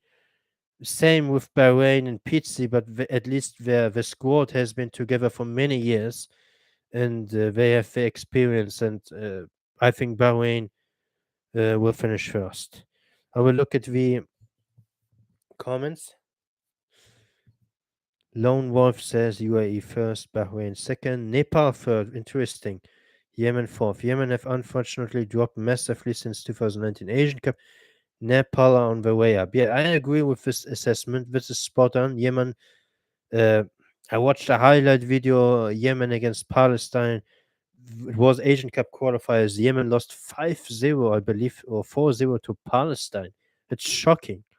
Palestine themselves are not a decent. They are at best average team in Asia at best. And if Yemen lose to Palestine 4-0, then something is massively off. Something is not working on this team. Math Legend says Bahrain first, UAE second. I have the same prediction. Danny says, I rate Bahrain. They did pretty well in 2022 World Cup qualifying. Yeah, they did. I personally believe if the COVID break had not happened, there's a decent chance they would have gotten out of that group. Maybe Bahrain and Iraq would have advanced, and Iran, would have been eliminated. I mean, we were in disarray. We were close to elimination after losing to Bahrain and Iraq, and after the COVID break changed so much. We brought in a new manager with Skocic, and Bahrain they kind of lost momentum, and they dipped in form, and we overtook them. But I agree, Bahrain showed signs of a rise in that campaign, and they could surprise people in this World Cup qualifying cycle.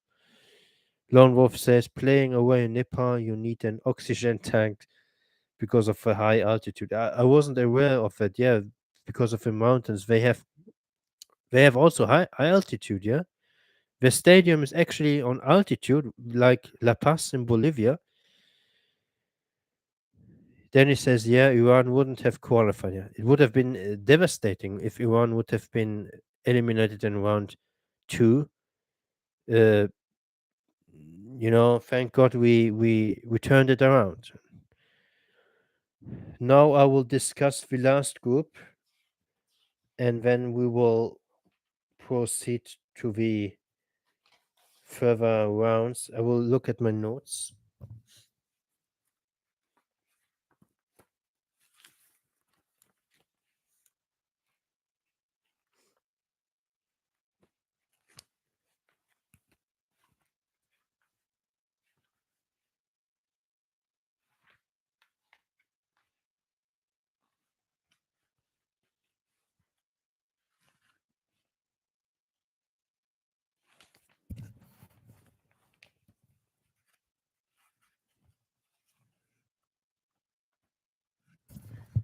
Actually, I haven't made any notes for Group I. I think I was lazy. I forgot to make for Group I. I will talk just out of the top of my head. Group I will consist of Australia. It consists of Australia, Palestine, Lebanon, and in my case, Bangladesh, because I picked them to get past round one. I will look at the comment section. Bhutan, Nepal, and Mongolia are the three teams that make the most out of high altitudes home advantage. Interesting. I didn't make any research on that matter. Bhutan, Nepal, and Mongolia. Oh, interesting. Now back to Group I. Let's start with Australia. My analysis on Australia. I think I did some notes on Group I. Why I cannot find it? Just a second, because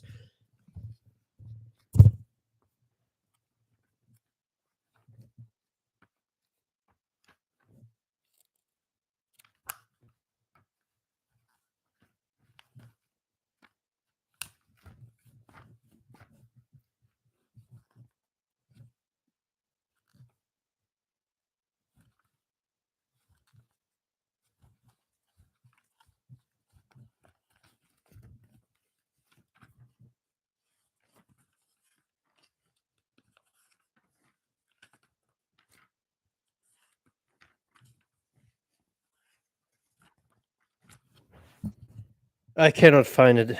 Okay, never mind. I will speak out of the top of my head.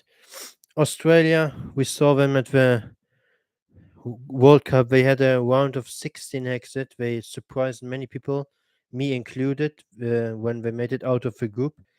They grabbed 6 points. They beat Denmark. They beat Tunisia. Uh, Although against Tunisia, they were kind of lucky, in my opinion.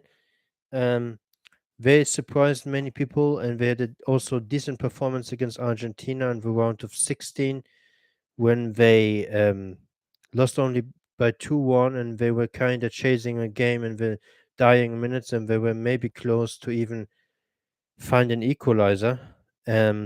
Was a very good performance from Australia, and they were actually not good in qualifying at all in World Cup qualifying when they finished only in third place behind Saudi Arabia and Japan. They finished actually only a single point above Oman in the final standings. It was a very underperforming World Cup qualifying for Australia, and then they figured out the shit, in the playoffs when they beat the UAE 2-1, and after that they were kind of on a dive. They were on a high. They were riding that wave. They were on that wave. They qualified for the World Cup, beat Peru on penalties in the intercontinental playoffs, and they've been also kind of riding that wave post World Cup, because they post World Cup they had also decent performances, like beating Ecuador in one friendly 2-1.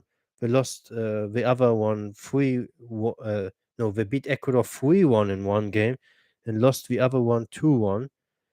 Um, they had also decent performance against Argentina. They played them post World Cup again.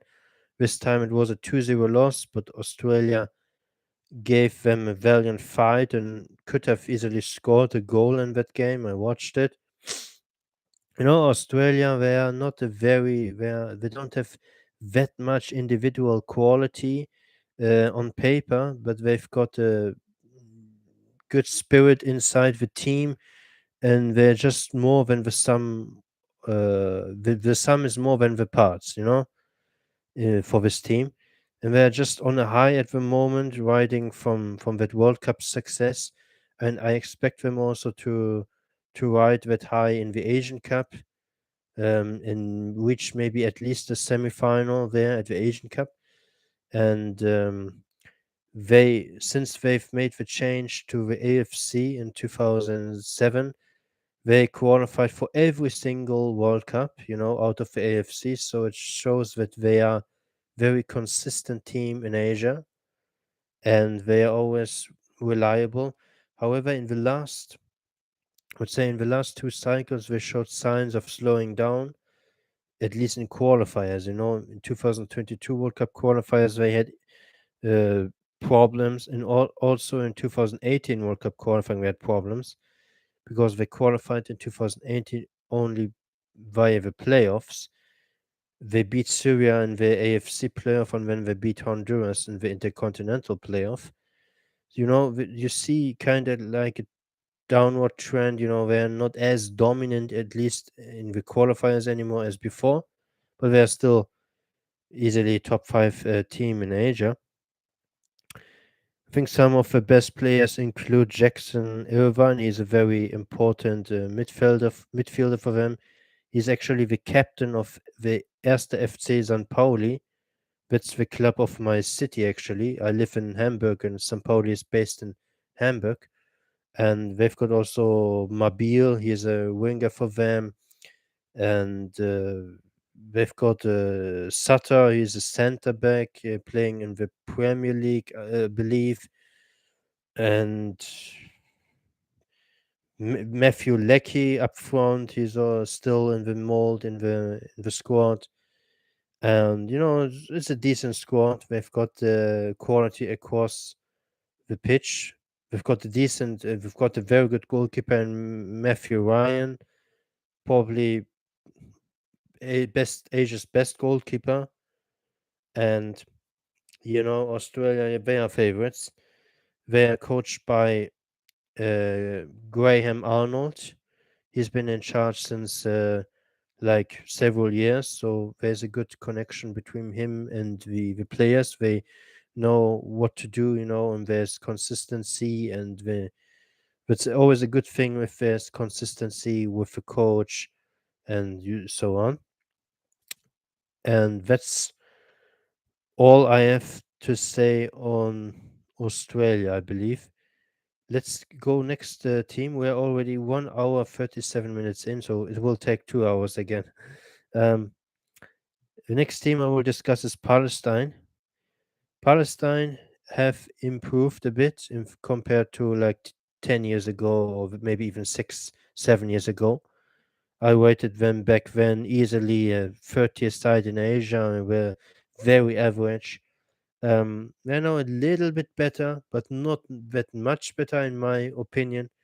They have a star player in Oday Dabach. He's their striker, and he played last season in Portugal, I believe, in first division of Portugal. Not sure whether he changed his club. I believe, yeah, he changed recently his club to Charleroi in Belgium. Interestingly, Charleroi, they have an Iranian owner, Hussein Bayat, I believe, and they transferred him, they hired Dabach for Charleroi, and he's by far Palestine's best player. And if the goals have to come from him, the goals, he will be responsible for the goals. Other than him, I don't see that much quality in this team, judging by highlights. I still think they lack kind of finesse, technique, and they're a decent team, but I still don't rate them too highly. And surprisingly, they were in pot two for this draw. I never expected them to be in pot two. I mean, if I would have to make my own Asian ranking, they wouldn't have gotten into pot two. They would have been in pot three. But for some reason, they were in pot two. I think it has to do with they kind of, um, how do you say, they kind of played the FIFA rankings game, I would say. They won many friendlies, and they won also a couple games outside of a FIFA match day window. And because of it, they improved massively their ranking. I believe they are now ranked 90, 96th in the world. I personally don't see how they would be a top 100 national team in the world, but the FIFA rankings have them that highly. They are coached, I believe, by a Tunisian manager. And in last World Cup qualifying cycle, we had some eyebrow-raising results, like a win over Uzbekistan 2-0 at home, and they drew also Saudi Arabia at home 0-0. So they're showing signs of improvement, but then again on the road they were not good at all in that campaign. We lost, I believe, all the games on the road. And what else on Palestine? Um, they don't play in the Gulf Cup. Yeah, they have that lack of competitive games usually. They don't play at the Gulf Cup. They play at the WAF tournament, the West Asian Championship tournament.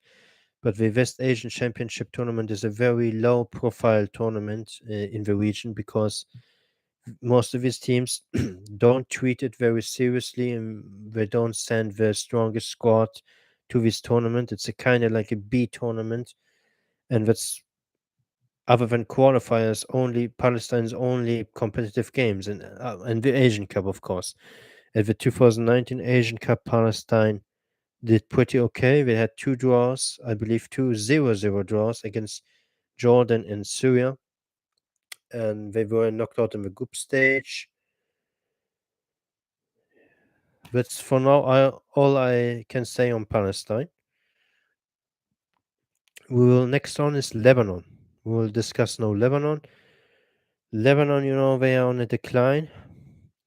They were in the final round of World Cup qualifiers in 2022.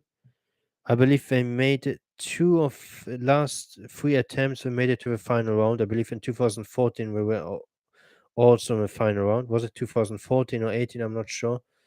But they kind of always sneak their way through to the final round of World Cup qualifiers, but they never do much once they are in the final round. That's the issue. In Lebanon, they're on a decline. They don't have that much quality anymore compared to back in the day when they had the likes of Roda Anta, Yusuf Mohammed. Roda Anta was a good midfielder for them. Yusuf Mohammed was a center back. These players actually played for FC Cologne in the first Bundesliga here in Germany. And the only, high profile player or good player they have left in the squad is Hassan Matuk. And he's aging. I believe he's 35 years old. And he's still kind of a best player, although he's aging. And it goes to show, that goes to tell you that they have issues. They are on the decline. There's not much talent coming through the ranks with Lebanon. And at this SAF championship, they were invited as a guest team, and they played against India, and they couldn't beat India in any game. I believe they lost one game even to India, and they drew India in two other games. And you know these are not great results. And Lebanon, they have since like 1.5 years or so, or 2 years, they have a lot of struggle to score goals. They don't score many goals. They are a very low scoring side. Usually they score only one or maybe at best two goals. And there's just, I find the play in the final third is atrocious at times. They don't have any clear identity. They don't have any clear idea how to to attack, how to create chances. That's what I observed. They're still kind of decent on the ball and they have pace. They can play with some pace and tempo, but they lack vision, they lack creativity, they don't create enough chances, maybe. And yeah, I believe they are coached by a Serbian manager, and he's been getting criticized a lot also recently for these bad performances Lebanon have had in the recent months and years. And at the last Asian Cup, Lebanon, they had a group stage exit. They defeated North Korea, but they lost to Qatar and to Saudi Arabia, and they couldn't make it out of the group. They missed out only, I believe, on goal differential. They missed only like one goal, a single goal, to go to the next round. They never made it actually out of an Asian Cup group in the history. That's something they have to change. It's not a good look for Lebanese football. And what else on Lebanon? I don't know actually many players of them. I just know out of the top of my head Hassan Matuk, and he might be still around for this cycle. We will see. And yeah, I don't have much anymore to say on Lebanon. Now, the last team in this group is Bangladesh. I have them coming through round one, despite the fact that they are not seeded. I think they will be the only unseeded side who will survive round one. And as I said, they show signs of improvement. They played at the SAF Championship, the South Asian Championship. They had a decent performance there when they hold the likes of Kuwait and Lebanon to close losses, actually. I believe they lost only 1-0 after extra time to Kuwait in the SAF Championship semi-final. And Lebanon this couldn't break them down for 80 minutes or so. They defensively they seem to be solid team. But the question is, can they do anything up front in the final third? That is a big issue with them. I still rate them kind of a minnow in Asia, but recent performances show that they are on the way up. And that's all I have to say. I believe it's also like all these minnows, basically entirely domestic based squad. I believe two players maybe are playing in India or something like that. And yeah, that's all I have to say on Bangladesh. I will now look at the comments and then I will give my predictions, and then I will doing something again. We'll make a quick pause of maybe then 5 minutes, and then we will get to the highlight of this video, to the latter stages. The latter stages that won't take much, maybe 15-20 minutes, and then the stream will be finished. I seriously don't think Lebanon are going to qualify for the 2027 Asian Cup. Australia first, Palestine second, Lebanon third, Bangladesh fourth. Also, Mutbaf away in Bangladesh is not easy for anyone. Interesting. Lebanon will have 2 home games versus Australia. Large Lebanese diaspora in Australia. Yeah, that's something to consider, Yeah. So my predictions for this group. I've got Australia steamrolling this group. I think they will, at the very least, finish on 15 or 16 points, and they will have a way superior goal differential. They could maybe slip up in one game, but I think they will destroy these teams mostly. Australia first. Now, this is a bit controversial. My analysis was very down on Lebanon, but I still pick them to come in second. And I picked Palestine third place and Bangladesh last and fourth place. I'm not confident in Lebanon whatsoever, what I saw from them in the last months, but I don't rate Palestine highly either. I think they're both kind of on the same level. Lebanon maybe slightly better still. And other than Uday Dabach, I don't see that much quality in the Palestine team. They play mostly back in Palestine. And if you play your football in Palestine, that is not a good level. It is not. Lebanon, at least they got some diaspora kids still, and Hassan Matouk. At the end of the day, it will be very close. Maybe also having two home games on against Australia because of the diaspora will push them over the line. Another thing to consider is pedigree. Lebanon have got more pedigree than Palestine. Let's be honest. They made it to the final round of World Cup qualifiers a couple of times.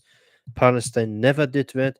Now, is that the reason that it has to stay like that for this cycle as well? Is no guarantee. Palestine could maybe surprise, could do it. I also um, try to mix it up with my predictions with regarding pot two and pot three teams. I didn't want to pick all pot two teams to go through, and I have a good mix because I think the FIFA rankings are kind of off, and some teams are underranked, some teams are overranked. I think Palestine are overranked, and because of that, I didn't pick them. They were in pot two, and I think they're one of the most vulnerable or weakest pot two teams, and Lebanon are still one of the better teams in pot three. So I don't see that an upset at all. Ranking wise, maybe it's a slight upset, but for me personally, it's close to a 50-50 battle. And for pedigree reasons, I'm picking Lebanon. It's the only thing I'm relying on here. I don't have much good vibes or on Lebanon what I saw, but I'm picking from pedigree. So now we will have a quick pause. This time maybe 5 minutes. I need to rest and something, do something. I will be back in 5 minutes, and then we will discuss the remaining rounds.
So I'm back.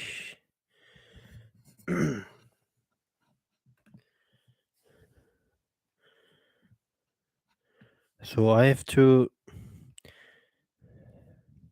be careful because can't speak so loudly anymore because it's 11 o'clock p.m.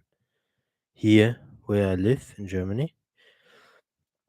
But as I have a microphone, I think you can hear me very well. Um, I forgot something to say on on Palestine. I watched them also in a recent friendly when they played China in a 2-0 loss. Oday Dabach was not playing. Maybe they had also two, three other couple of starters missing. I'm not sure, but they didn't impress me in that game at all. China pressed them high up the pitch and dominated them. Should have probably scored even more than 2 goals, and that performance I didn't rate from Palestine. I think they're kind of frauds. Their FIFA ranking is not reflecting their actual strength. For me personally, they shouldn't be ranked higher than anywhere ranked higher than 120th, but they are ranked like 96th. So I don't agree. Judging by what I saw, I don't agree with this high ranking, and because of that, I picked Lebanon. Despite poor form, you know. Now I will proceed to give my. What I will do now is process of elimination. I will eliminate step by step all the teams. I will start by round three. I will now eliminate basically six teams who I think will be eliminated in round three. Is it worth to go through again my teams who I think will finish, who will get to round three? Yes, I think so. I think I will recap who are my round three teams. So we have it again. So my round three teams are Qatar, Kuwait, Japan, Syria, South Korea, Thailand, Oman, Malaysia, Iran, Uzbekistan, Vietnam, Iraq, Saudi Arabia, Jordan, Bahrain, UAE, Australia, and Lebanon. These are my 18 teams who I see making it to round three. And round three will consist of three groups of six.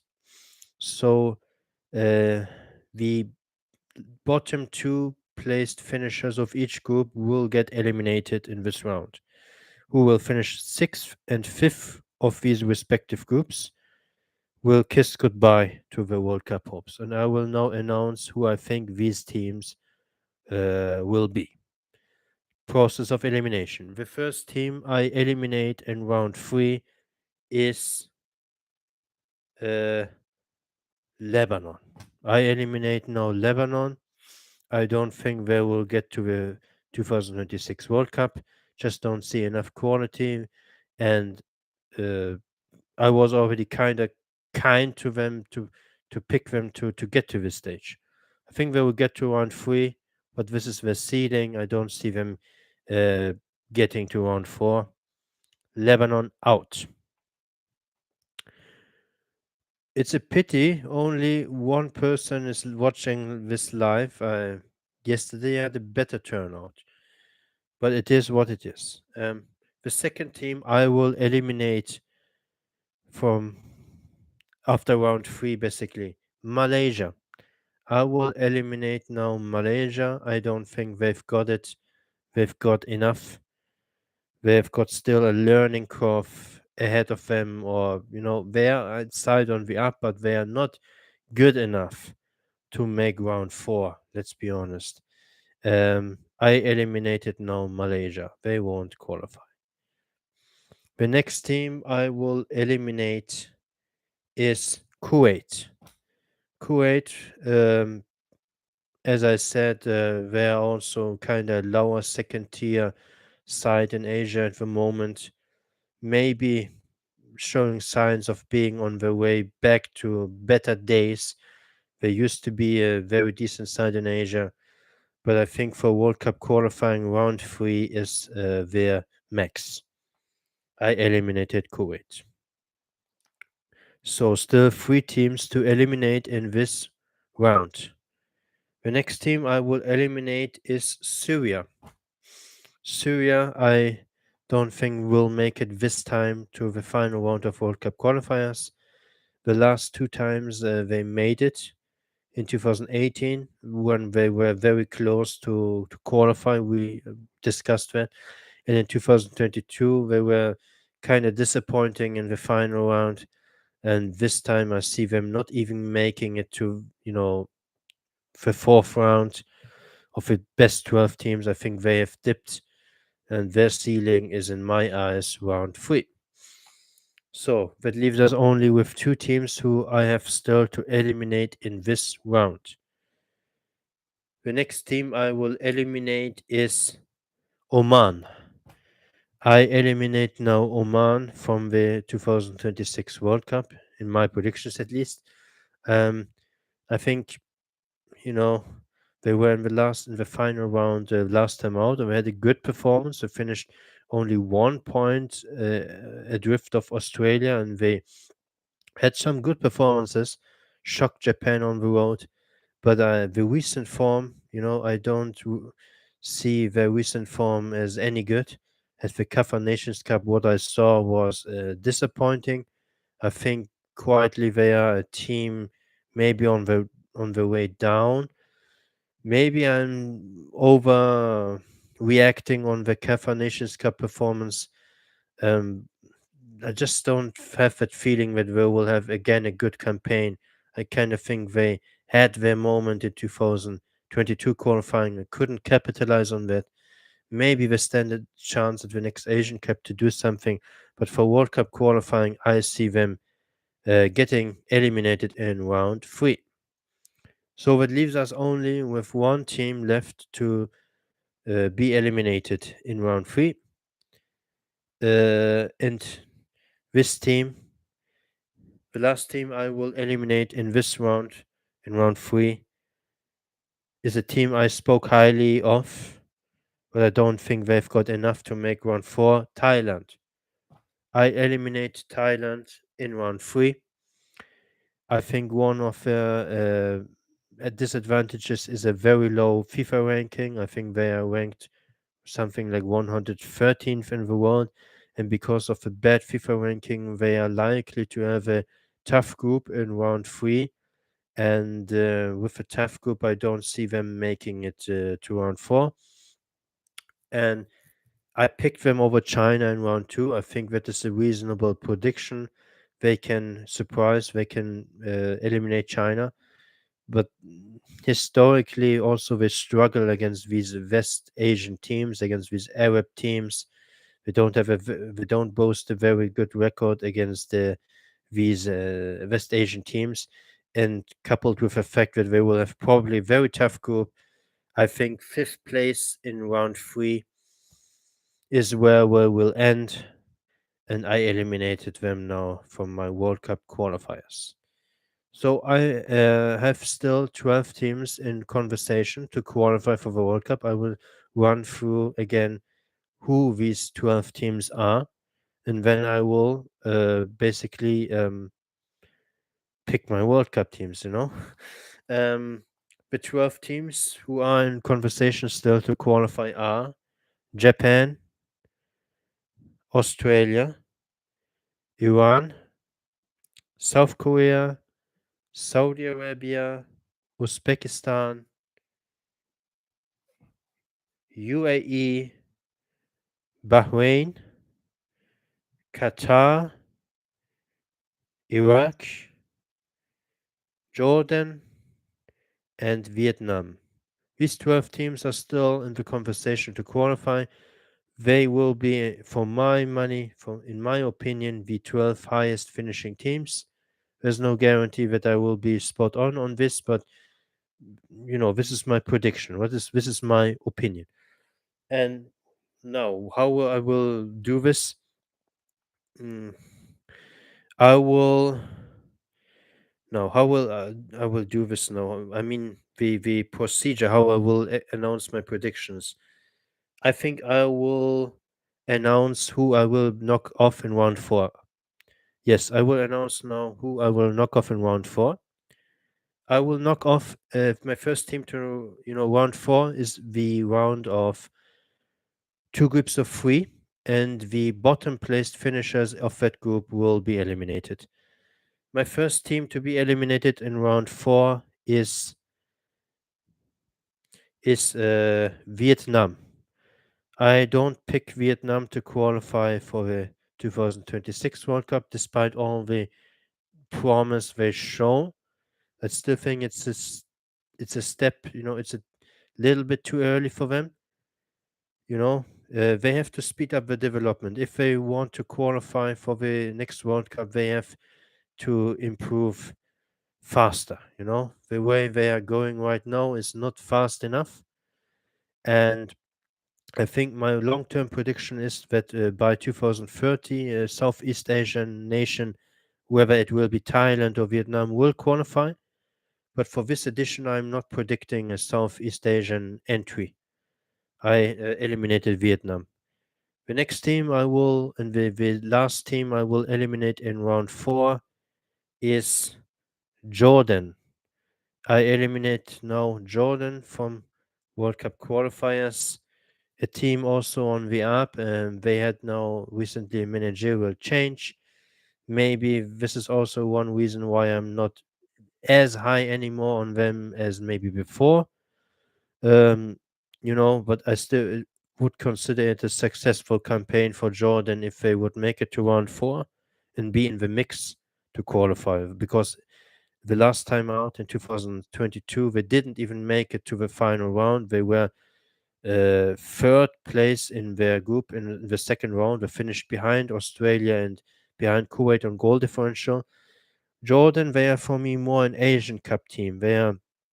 They thrive more when they play in major tournaments like the Asian Cup. They usually make it to the quarters or have a decent performance there. But in World Cup qualifiers, they tend to underperform.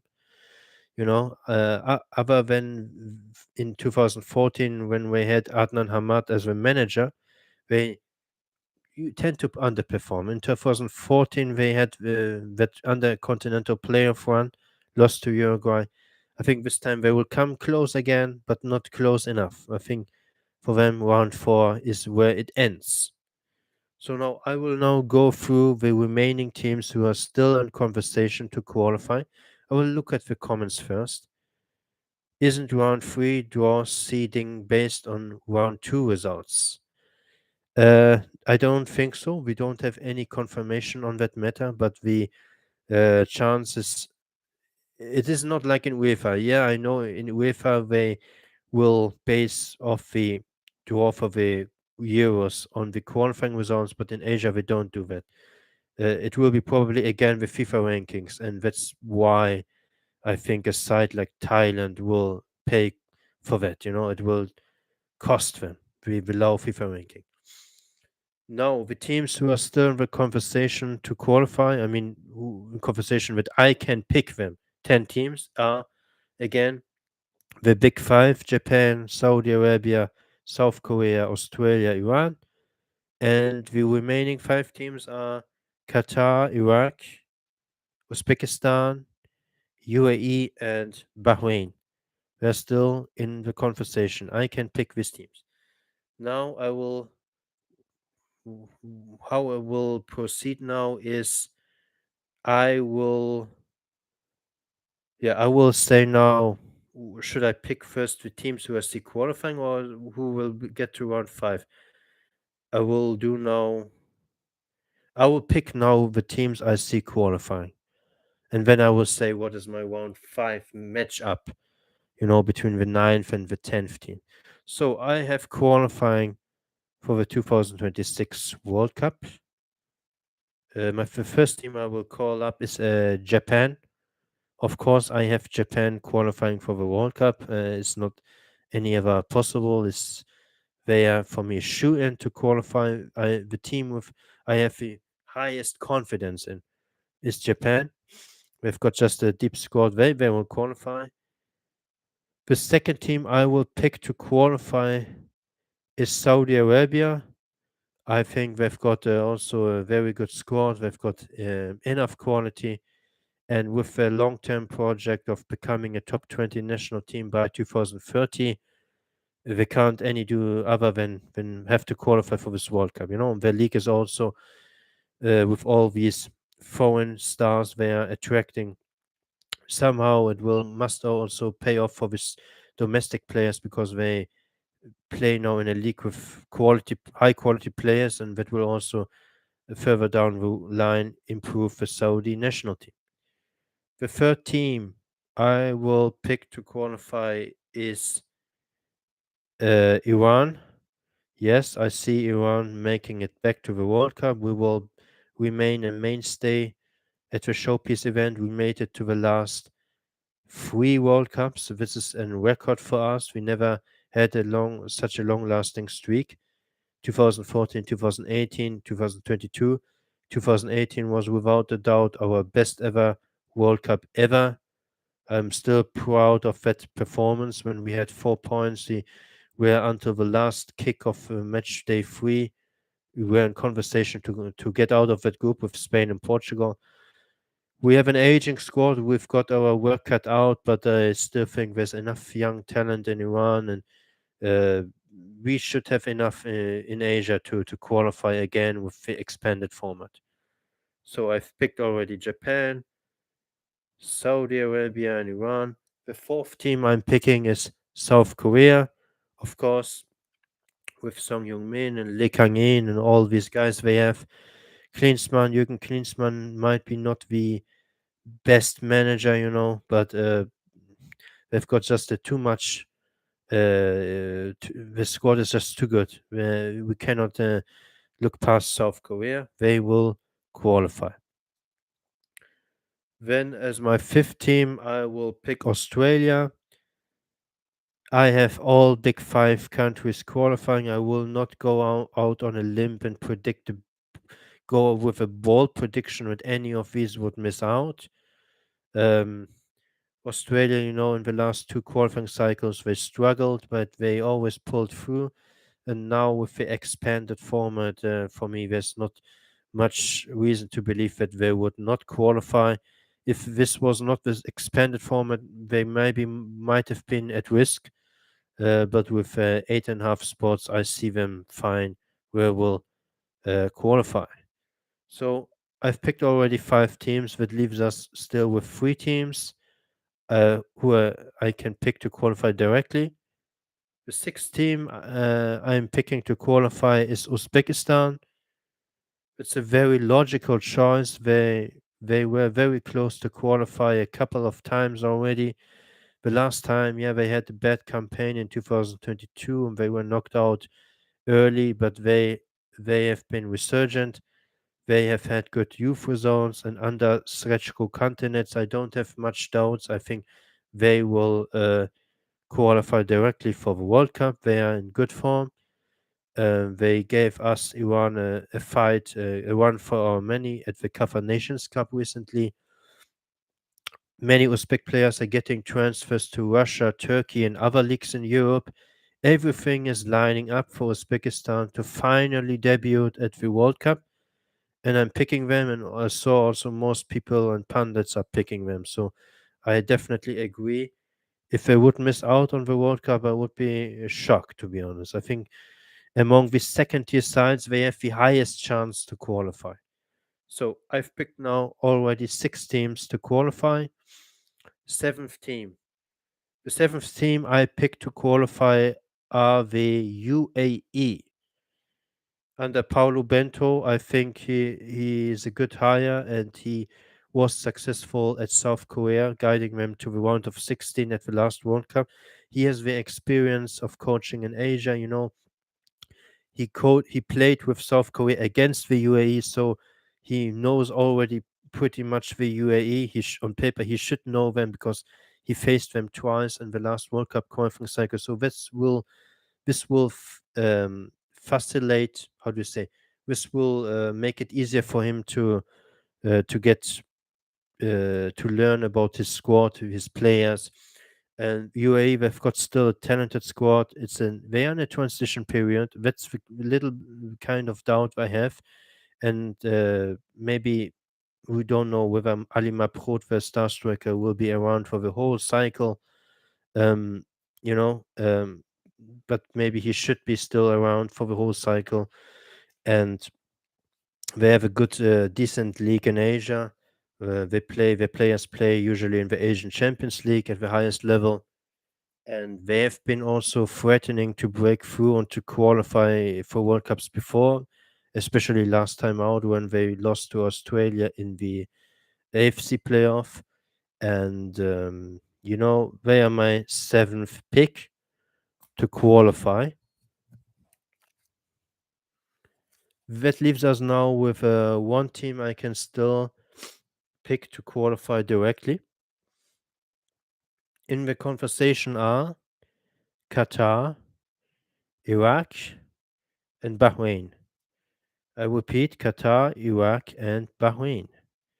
They're still in the conversation for me. And the eighth team I'm picking to qualify is Bahrain. I am picking a second debutant. I think Asia will send at least two debutants to the 2026 World Cup. And my choices are Uzbekistan and Bahrain. Bahrain, as I said, I think they're getting disrespected by many people who don't follow Asian football closely, and I think since 2019, when they had that brilliant year, when they won the Gulf Cup and they won the WAF Championship, and they were very close to get to the final round in 2022, but missed out just on 2 points against us, against Iran and Iraq.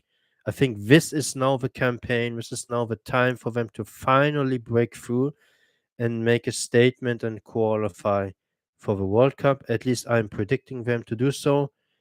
And they were already twice very close to qualify in the history in 2006 and 2010 when they made it to the intercontinental playoffs. Um, and something tells me they are now wiped. They are now. It's now their time. They yes. Some people argue they didn't make it to the final round in 2010. Sorry, in 2014, 2018, and to the 2022. Yes, but I looked at the context, and I saw reasons for that, and they were most of the time close to make it to the final round. And this time I'm going out on a limb and pick them to qualify. So these are my 8 teams I've picked. I will repeat. Maybe not in the same order, but I will repeat my 8 World Cup teams: Japan, South Korea, Australia, Saudi Arabia, Iran, Uzbekistan, UAE, and Bahrain are my 8 World Cup teams. The fifth round will be played between Iraq and Qatar, according to my predictions. You see, as by process of elimination, Iraq and Qatar are still left over the fifth round. I predict Iraq to beat Qatar. I don't predict Qatar to come back at the World Cup. It's for some people maybe a bold prediction or a big prediction. They boast a high FIFA ranking, Qatar. It's a kind of risky to gamble against them, but I'm just not convinced by this team. We saw go, at the Gold Cup they were destroyed 4-0 by Panama, and just the performance was not impressed by this team. And I think they're also in a transition period, and they could easily miss out the World Cup. I don't see that as a how do you say as a it's a kind of risky prediction, but it is still at the same time realistic. Make of that whatever you want. I see Qatar still as a top 10 national team in Asia, just about. But I don't see them qualifying. I still think there's kind of emotional fatigue and kind of a bit of no direction in the program. They have had also pretty bad youth Asian Cups, youth results recently, and vibes are not too good with Qatar at the moment. So I'm not picking them. Would I be surprised if I qualify? No, I wouldn't be, but I'm not picking them. So I've got Iraq as my playoff team, and they will go to the Intercontinental Playoffs. Unfortunately for them, I don't pick them to qualify because I decided that my playoff winners will be from CONMEBOL and CONCACAF. The playoffs, the Intercontinental Playoffs, will take place in the Americas, in probably in the USA, and I expect a huge turnout also on the stands. And we've got many Latinos living there, and whoever the CONMEBOL team will be will feel kind of home, like playing at home. They will feel home advantage. In my predictions, it's Chile. I have Chile as my playoff team, and the same with the CONCACAF team. Whoever qualifies from CONCACAF for the Intercontinental Playoffs will have good support in the USA, and it will be tough for Iraq to beat these teams, And something to consider is also the Copa America 2024 will take place in the USA and is a merge between CONMEBOL and CONCACAF. So these teams who will end up in the intercontinental playoffs, they will have already the experience. They know the surroundings. They know how it is to play in the USA. You know, the Copa America will take place in 2024. They will get accustomed to the conditions, to the surroundings, and that is the little advantage I see for the CONMEBOL and for the CONCACAF side. Um, and that's why I see them as playoff winners. Yeah, I'm sorry for Iraq. They can make it to the World Cup. Maybe my prediction will turn out to be wrong. I see them in any case coming very close. In my predictions, they are the ninth Asian team, and they would miss out just in the intercontinental playoffs. They haven't been at the World Cup since 1986. I believe. So it's exactly 40, 16. It's exactly yeah, 40 years. Yeah, 40 years. No, no, not 40 years. Well, I cannot calculate anymore. I mean, it's a long hiatus. It's a long hiatus. If they would make it back, it would be huge for them, of course. And yeah, I would just recap again my World Cup teams. Or I will just recap all my predictions, maybe. Oh, okay. My World Cup teams are Japan, South Korea, Iran, Saudi Arabia, Australia, Uzbekistan, UAE, and Bahrain. My aim is to get at least 7 of these teams correct. If I don't get at least 7 of these teams correct, I would call my prediction a failure.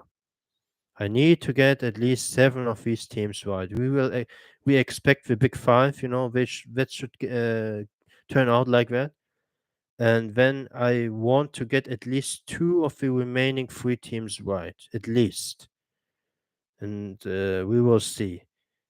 I remember them playing in Mexico '86. Yeah, that was the last World Cup. Was just not able to figure out how many years back it was. It's like 14 plus 24. So it's 38 years actually of a drought. Maybe they can make it back. I'm not ruling it out whatsoever. It was a close call in the end. Um, I'm also a pattern and stats guy, and I had to make sure that I pick my 8 teams also according to a certain pattern. And this is what I ended up with. I don't have any crystal ball. I don't can't guarantee that I will be right, but I would expect to get 7 of these right, at least. Maybe I get all 8 right. We will see what will the future holds for us. Um, yeah, Iraq, they are kinda underperforming in World Cup qualifiers in history, and they're more the Asian Cup side. That also played a part in me not picking them. And at the under 20 World Cup, they had not a good tournament. They had a group stage exit. They were disappointing at that tournament. And with this diaspora, they have these diaspora kids and the homegrown players. There's a mix. It could also be a problem or an issue. It depends how is the spirit, how is the mood, and the squad. Are there no rifts between the players? And if they are a real unit, play as a real team, there's then every chance to qualify. That's for sure. Yeah, I think I'm now at the end of the live stream. I think I don't have anything more to add. I think it's not necessary to run through all my predictions again. I mean, I will share it on my Twitter, everywhere where I'm active on Big Soccer and Casissa. I've picked 2 debutants already. I've picked now 3 debutants actually. I've picked Venezuela, I've picked Uzbekistan, and I've picked Bahrain. I've got already 3 debutants for the 2026 World Cup, and there's a good chance a fourth team. I will add a fourth team from another confederation. I will not tell you from which confederation. It could be CONMEBOL, could be CONCACAF, could be CAF. Probably not from UEFA, but we will see. I see 3 people are now watching the stream. Look at the comments. Yes, 40 years. Yes, 86, 2026. Why I'm so uh, off? It is late. It is 11:30. We are approaching midnight here in Germany, and I'm tired also. Maybe you see it. I decided to start the stream late in order to get more people on. I don't know when are people, which time suits people for them to join. But I assume it would be sometime against 8 or 9 p.m. for me in Germany, because I guess most of my followers are maybe from Europe, Asia. I don't know. I don't even know where are my followers coming from. Um, but this is an AFC related video, so this was maybe more people watching from Asia. And yeah, I remember. I hope you are wrong about Iraq, and they are the one exception to your 8. Yeah, we will see. We will see. Yes, Iraq were disappointing at the 2023 Under 20 World Cup. Yeah, thanks. Yeah, 2 hours in, 31 minutes in. If there are not any questions from you guys, I will finish the stream in a couple minutes. Early in the day would be better in Asia. Yeah. I don't have many followers yet. I mean, at the moment, only 3 people are watching the stream. It's not that much. I hope that my YouTube and my Twitter will continue to grow. I just started this streaming thing a couple weeks ago. It's just my third or fourth video live stream ever, and we'll see where I can take my channel, my Twitter. I just feel the need to finally share all the information I have on international football. It's just so monotonous if I keep it for myself, and Twitter is not enough. YouTube is also a good medium. Okay, viewership has dropped to 1. I think now it's time to sign off. I will share my predictions on Twitter. And yeah, thank you guys for your um, Round three draws seedings based on round two results. I asked answered that before in the stream. I think no, we don't have any with clear or safe information on that matter, but probably it will be on FIFA rankings, like always. In Asia, we don't use that with qualifying results, and it will be probably on FIFA rankings. So I will sign off now. Thank you for attending the stream. It was a pleasure. It was a joy to speak about Asian teams because I like, of course, Asia is one of my preferred confederations. I'm Asian myself, and I'm looking forward to see the qualifiers, how they pan out, and hopefully Asian teams will do well at the next World Cup. So, okay, thank you and ciao. Good night, whoever you are, or good day. I'm not sure, but for me, it's a good night. Ciao.